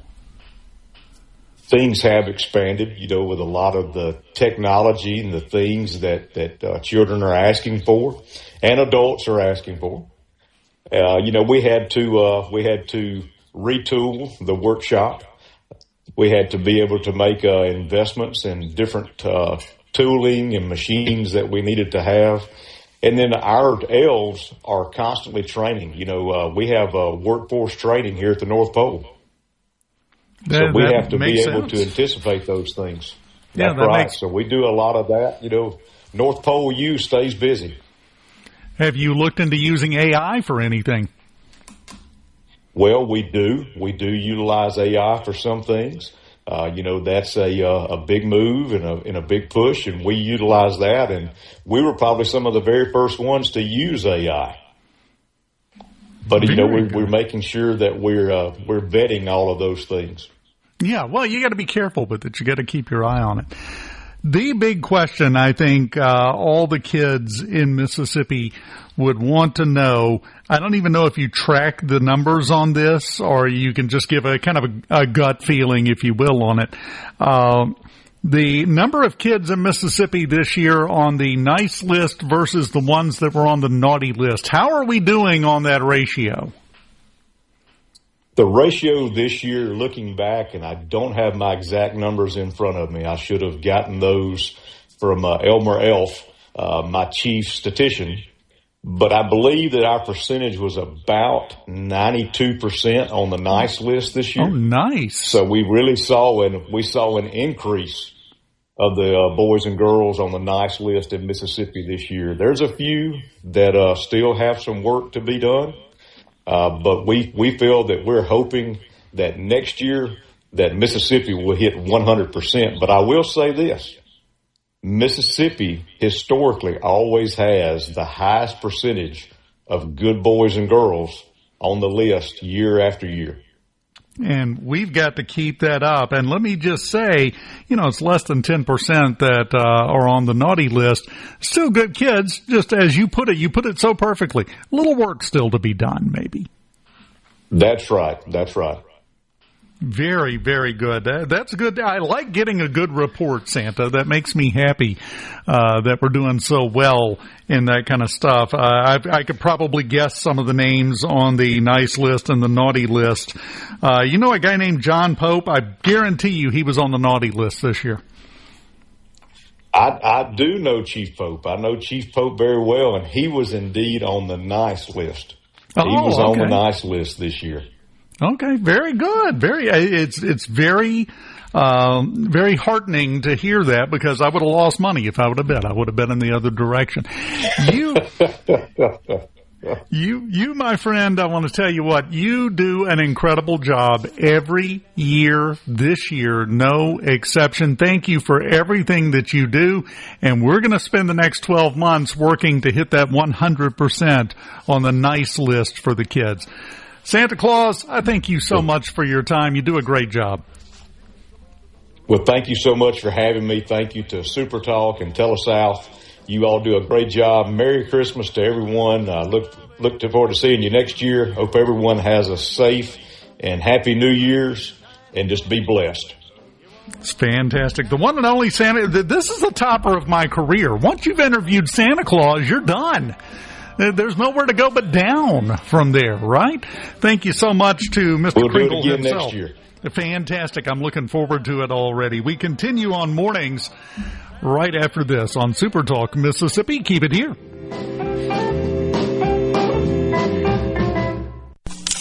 Find out what's happening across your state. Mornings with Richard Cross on SuperTalk Mississippi.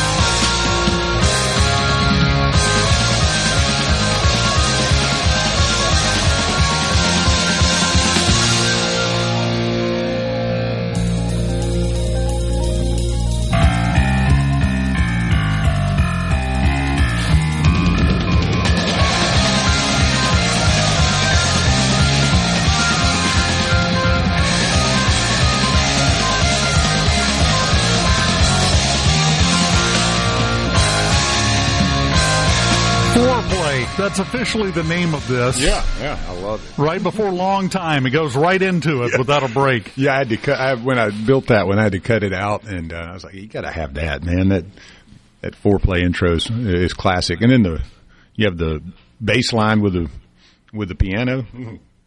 Yes. Boom, boom, boom, boom, boom, boom. And long time is a killer song by itself. Yeah, of course. I've got all those. Yeah.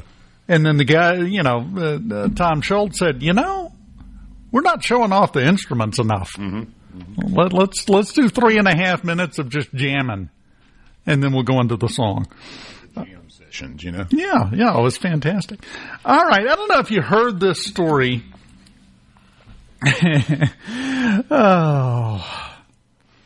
And this is going to lead into a quick discussion here.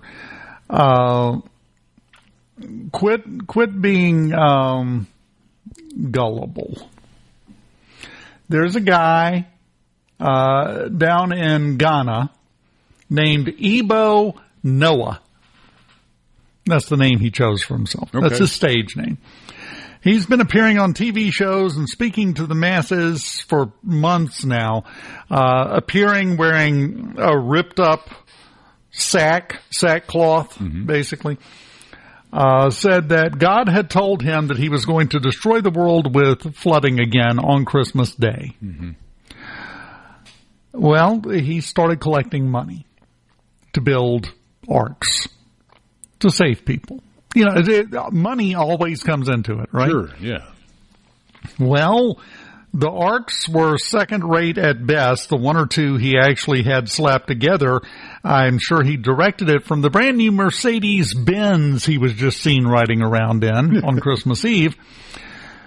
Well, I don't know if you noticed this, Lance. The world was not destroyed by a flood yesterday. Yeah, it's funny how that always works, isn't it? We're all still here. This man went on television in Ghana. They have television in Ghana, by the way. Went on television in Ghana this morning and explained, God heard our prayers and he has delayed it to next Christmas Day. Yeah, of course. You got to punt sometimes, Yeah, it's always the way that works. So we need to redouble our efforts. Translation, send me more money this year. My Mercedes-Benz, the gas ain't cheap, I guess, to build even more arks and to give more people time to make it here. Now, there are people in Ghana, not making this up, people in Ghana who sold everything they owned, bought a one-way ticket, and are now currently stranded in Ghana because they thought they were getting on an ark and going to ride out the flood. Yeah, it's that's pretty interesting. You wonder is that the Nigerian prince, you think? Is he still around? He's just remarketing and rebranding to Ghana? In a way, yeah, kind of. It's the same mental mechanisms that he's exploiting. But these people that I'm talking about came from outside of the country. They flew in. One-way ticket. Sold all their stuff, gave him all the money, and now they are broke, jobless, and possessionless in Ghana trying to figure out what they're going to do. Well, I'll say they have figured out in, I think it's Western Kenya. I'd read a story the other day where bullfighting is becoming very popular in parts of Africa, and especially around Tanzania, Madagascar, Western Kenya, among the Luya community, a tribe. And instead of it being much like the Spanish form of bullfighting, they actually just let the bulls fight themselves. And it's if you go watch a video of it, it's like there's no arena and there's no fencing or anything. It's basically like an interchange. And then these two bulls they put together and basically get them to start fighting, and everybody just gathers around and bets on it and everything. But apparently it's been very helpful to get these the members of the tribes to kind of communicate with one another. Whereas in the past, they had no way of, sharing any experiences, I guess. But, instead of actually having matadors and picadors and all that, they just let the bulls have at it. And apparently it's become a big pastime. That story, the one about this guy who just bilked a lot of people out of money, with the time-honored, the world is ending scam. Look.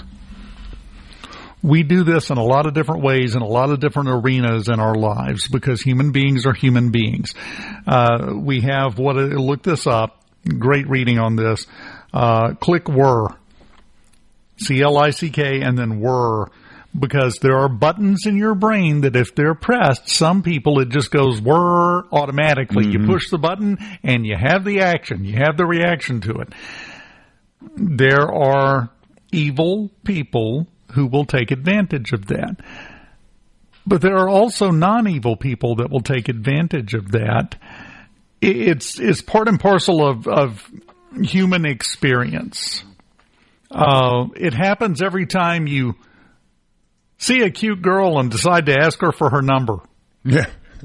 You're trying to get the reaction you want out of her, so you're going to say whatever you think you need to say and act however you think you need to act. That's why so many people, once they get in a relationship, a lot of them realize, wait, this isn't the person I thought they were. Well, it's not. It's the same mechanisms.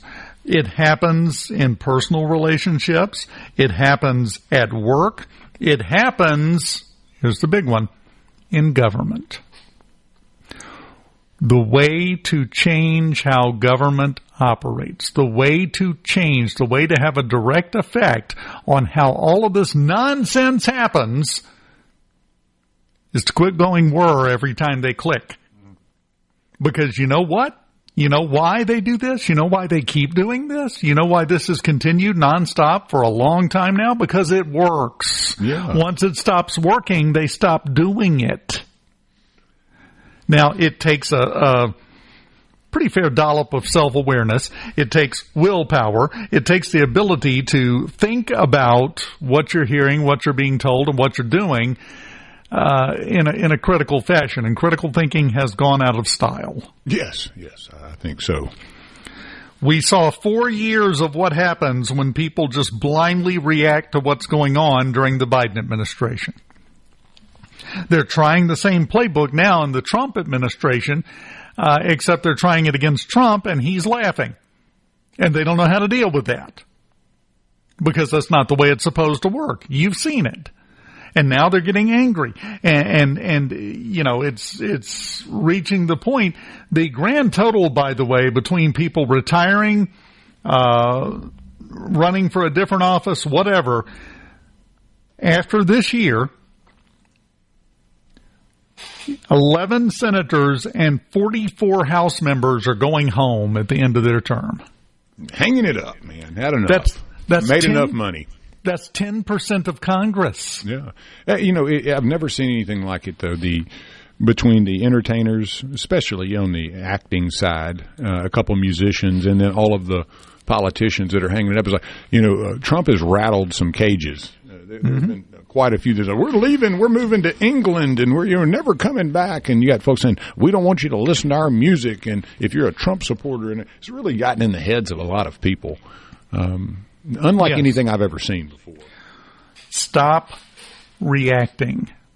That is rule number one. If you want the behavior to change, don't give them the result they're trying to get. A lot of times it's to get you upset, to get you mad, to get you fired up, stirred up, whatever.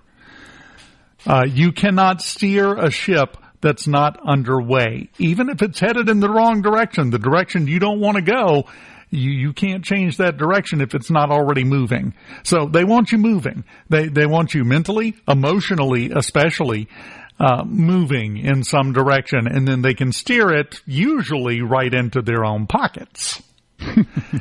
That is what we have seen happen for quite some time. It reached a ridiculous pinnacle during the Biden administration, and they're still doing this. They're still trying this. They're manipulating you, especially when they say something and you look at it and go, what kind of moron would come up with that and think it's an okay thing to say out loud? That's stupid. It's just the cost of doing business. You know? Yes. That's what it is. That's what it costs now, you know? It's calculated. Right, yeah. It is. You got to pay the kickbacks out. You got to make sure you pay everybody to look the other way. I got a list I'd like to kick back. Just keep that in mind. Your government, the ballot box, the ballot, none of this process is the same as getting together with the family on Thanksgiving. You've got that weird uncle's going to say something that ticks everybody off. You can either let it devolve into chaos with drumsticks flying, or you can ignore them and have a lovely time with the people that matter. It's that simple.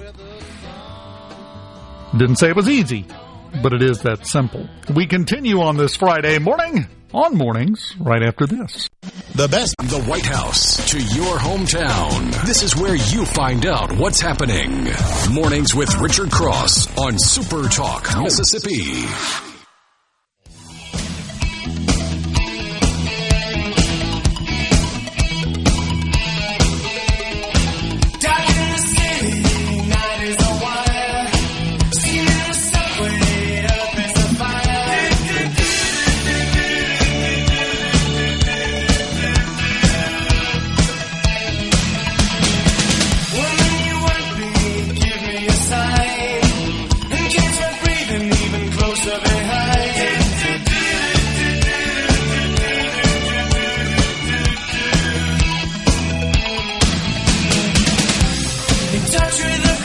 Welcome back. SuperTalk Mississippi Mornings. Presented, of course, by Community Bank, where they're more than just a place to manage your money. They're your neighbors, your partners, and your trusted financial advisors. For decades, they've been rooted in our community, helping families, small businesses, and individuals achieve their dreams. Whether it's opening your first savings account, planning for a brighter future, or growing your business, they're here for you every step of the way, dedicated to their customers, committed to your success, and always there when you need them. Community Bank, rooted in our community. Member FDIC. This may be the worst heist I've ever heard of, Lance. I'm not sure where you go from here. Somebody hijacked a shipment of $400,000 worth of live lobsters in Massachusetts. Ooh. They were headed to Costco. They were headed to Costco locations, specifically in Illinois and Minnesota. They didn't get there. Somebody hijacked the truck. Now, you immediately, my first thought was, oh, well, they didn't know what they were getting. They just wanted to steal the truck and take what was in it. They opened it up, and it was $400,000 worth of live lobster. Not really sure what you do with that on the black market. Yeah, that's a tough one there, huh? Well, the head of the company, the shipping business, said, quote, listen to this. This theft wasn't random. It followed a pattern we're seeing more and more where criminals impersonate legitimate carriers using spoofed emails and burner phones to hijack high-value freight.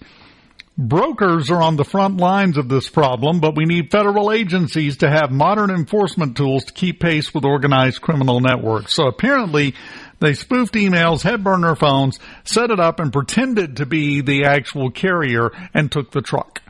And then with $400,000 worth of live lobsters, I'm curious to see how they get rid of that.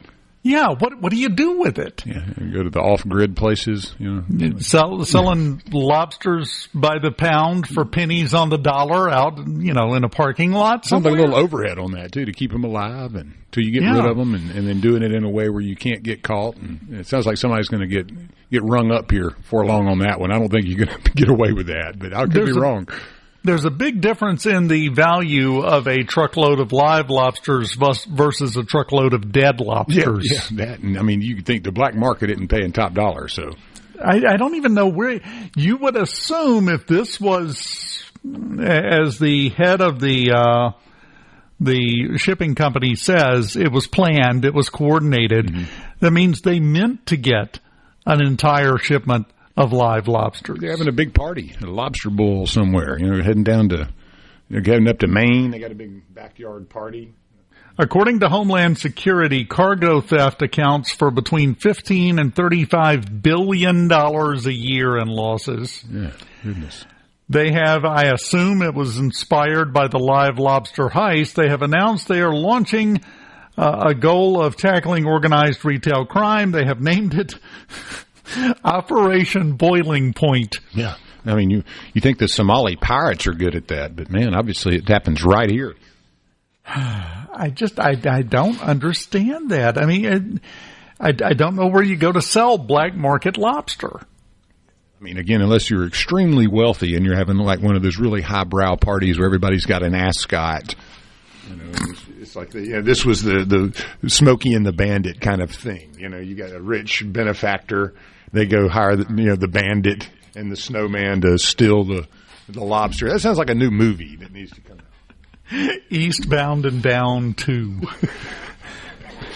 I mean, honestly, like, I don't know what unless you've got some really good backroom deal set up somewhere. That sounds like a loss. Yeah. How do you open that conversation is my question, because you got feel some hot like lobsters, yeah. Yeah, well, if they planned it, they negotiated with a buyer before they heisted the shipment. You'd have to. You'd have to. You'd have to have that ready to go. I mean, somebody's got a lot of lobsters right now. Hey, I got a question for you. You want some black market lobster? How does that conversation even start in a back room? Well, that and I like lobster. Okay, it's not my favorite out of the ocean. I mean, so for some people that's their the steak of the sea. I just don't. Down here, I guess we're just not great at preparing it. It generally comes across a little chewy to me. I don't know. Yeah, I've never had any Maine lobster, steamed the right way, or a lobster roll, or whatever. But there is some pirated lobster coming to a restaurant near you. I have said it many, many times. I will continue to say it forever. I am a catfish man. Oh, I love catfish. Yeah. 1,000,000%. I believe that at every meal, if you give me the opportunity to eat catfish at every meal. Mississippi catfish, the best movement on the face of planet Earth. As far as I'm concerned. Yeah. Lobster? Yeah. Well, lobster, nah. I mean, out of the sea, I'm going with snapper generally. I love a snapper. Red snapper. And then if it's coming out of the freshwater, a catfish or perch. Those are my two favorites. Yes. Frying and eatings. Yes. White perch. Oh, man. Crappie. Yeah. That is some good fish. I had some buddies up in Oxford that would go fish in the little ditches and stuff off of Sardis. Not Sardis, but Enid. And they, where the waters would come into and all that and back out. They'd go out there in like some knee boots and a 5-gallon bucket and just catch slab after slab of perch and like places where you would never think there would be fish, and they'd just pull them out one after another. It's like I never had that kind of luck, man. I never come across a honey hole like that where it's just like every one of them is 12 inches, like your forearm, My grandmother and grandfather were the closest thing to a crappie fishing expert team I have ever seen. After he retired from the railroad, he had a boat. Every morning, they hit the road and went out, put the boat in the water, and started fishing. Oh, man. When they both finally passed away, and we're in there and we're going through the stuff, upright freezers, not the chest freezer, but an upright freezer, big upright freezer. They had 2 or 3 of those and a couple of chest freezers, all of them crammed full of white perch fillets. Mm. I mean, I'm talking hundreds and hundreds of preserved white perch fillets. We, in their honor, ate really good for a very long time. Yeah, that's it, man. I mean, we have some guys up at the camp that are excellent at frying them. And the little bitty mini fry daddy, when you can cook like 10 or 12 of them at a time. Yeah. Oh, yeah, it's not like a huge bucket, but one of the guys up there, I mean, I could sit there and eat that until I pop. And then he'll make little potato wedges in French fry size. Oh, man, I love it. I love it. Yep. My favorite. Perfect meal. Yeah. By the way, and I will accept no arguments. If you disagree with me, I will allow you to be wrong. A good cornmeal breading for the white perch fillets is the way to go. Oh, yeah. I like the cornmeal style. Yeah, I like a little crunch in there. I know some people. I have nothing against Zatarain's. I've used it for a lot of things in my life, but to me, for white perch fillets, you got to have that cornmeal breading. Oh yeah, I like cornmeal breading on that, and then same with like fried oysters. A little bit of spice. If you throw little Zatarain's in there with it, or a little lemon juice and make you a little slurry and drop it down in there. You can put a little flour in there with it, but I'm much more of the cornmeal fan. This is just kind of my style. Yeah, you gotta have that grit. Oh yeah, got a little crunch and grit to it. Yeah. Hey, did you see that this year's ball dropping in New York City for? Well, tell me your story, and then we'll talk about New Year's Eve. But go ahead. It finally happened, Dave. It will be a very patriotic celebration in New York City this year with red, white, and blue. The New Year's Eve dropping of the ball. Now, there will be a second one that they're going to do. It's the first time, I think, ever there has been a ball that will be dropped in New York from Times Square that's not on New Year's. The second one, and this is what they're saying, also planning a second ball drop on July the 3rd, and that is the eve of the nation's birthday. Okay. Same beautiful style that Times Square knows how to do it. There was a committee set up in Congress, a bipartisan commission in 2016 that organized the semi-quincentennial anniversary. So, as they say, it's Mr. Rios says it's going to be one for the ages. But that's a cool idea. Yeah, man, that's pretty cool. It'll mark the first time in 120 years there will be a ball drop in Times Square that doesn't occur on New Year's Eve. So it has happened before.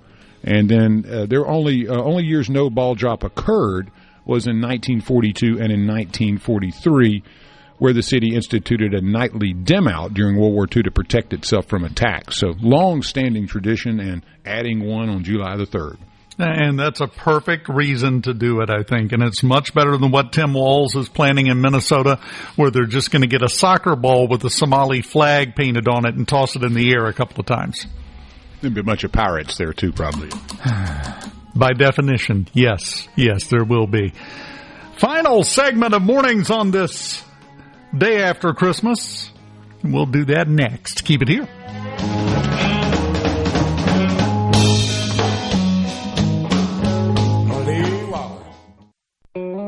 Your day right. Mornings with Richard Cross on SuperTalk, Mississippi.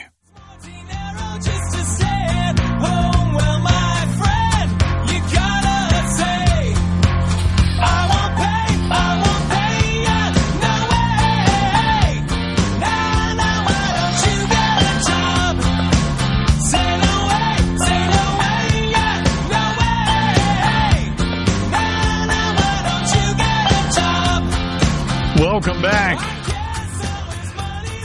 Super Talk Mississippi mornings presented by Community Bank, rooted in our community. CommunityBank.net is where you should be in your browser right now. If not, go.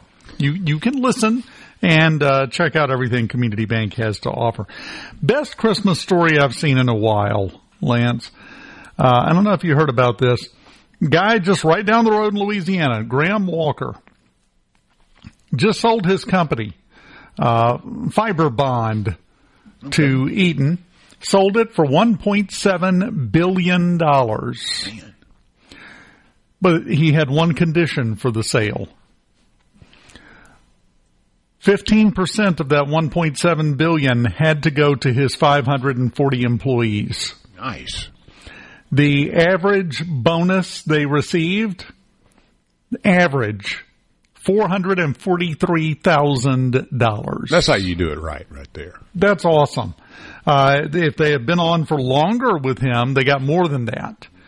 But the average was $443,000. He said that when he handed out the envelopes, the employees thought he was pranking them. Yeah, I bet. At first. A lot of people, there's a lot of stories that have already come out. One woman started at Fiber Bond in 1995, making $5.35 an hour. As a 21-year-old, she used her bonus to pay off her mortgage and open a clothing boutique.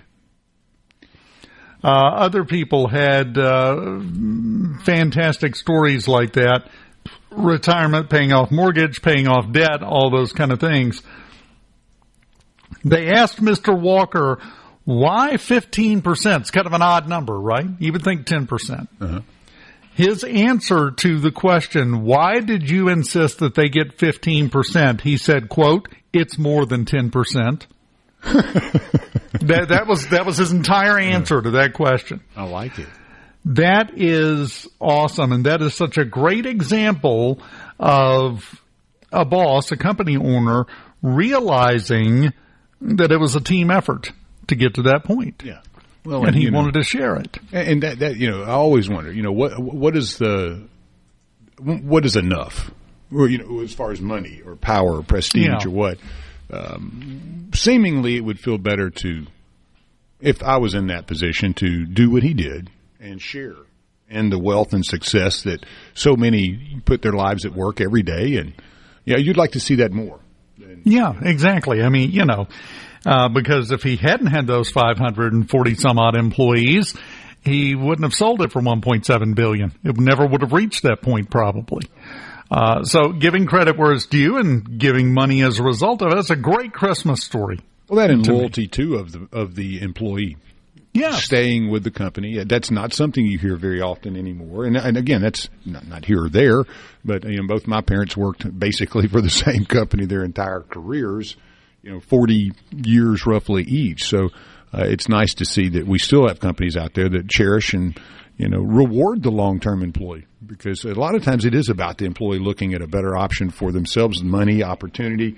And when you allow that and you provide that, it allows you to keep people, take care of them, and then be integral in the success of your business. And folks that you trust that have been there for, maybe from the beginning. We have a lot of folks here that are that way, that have been here for a long time.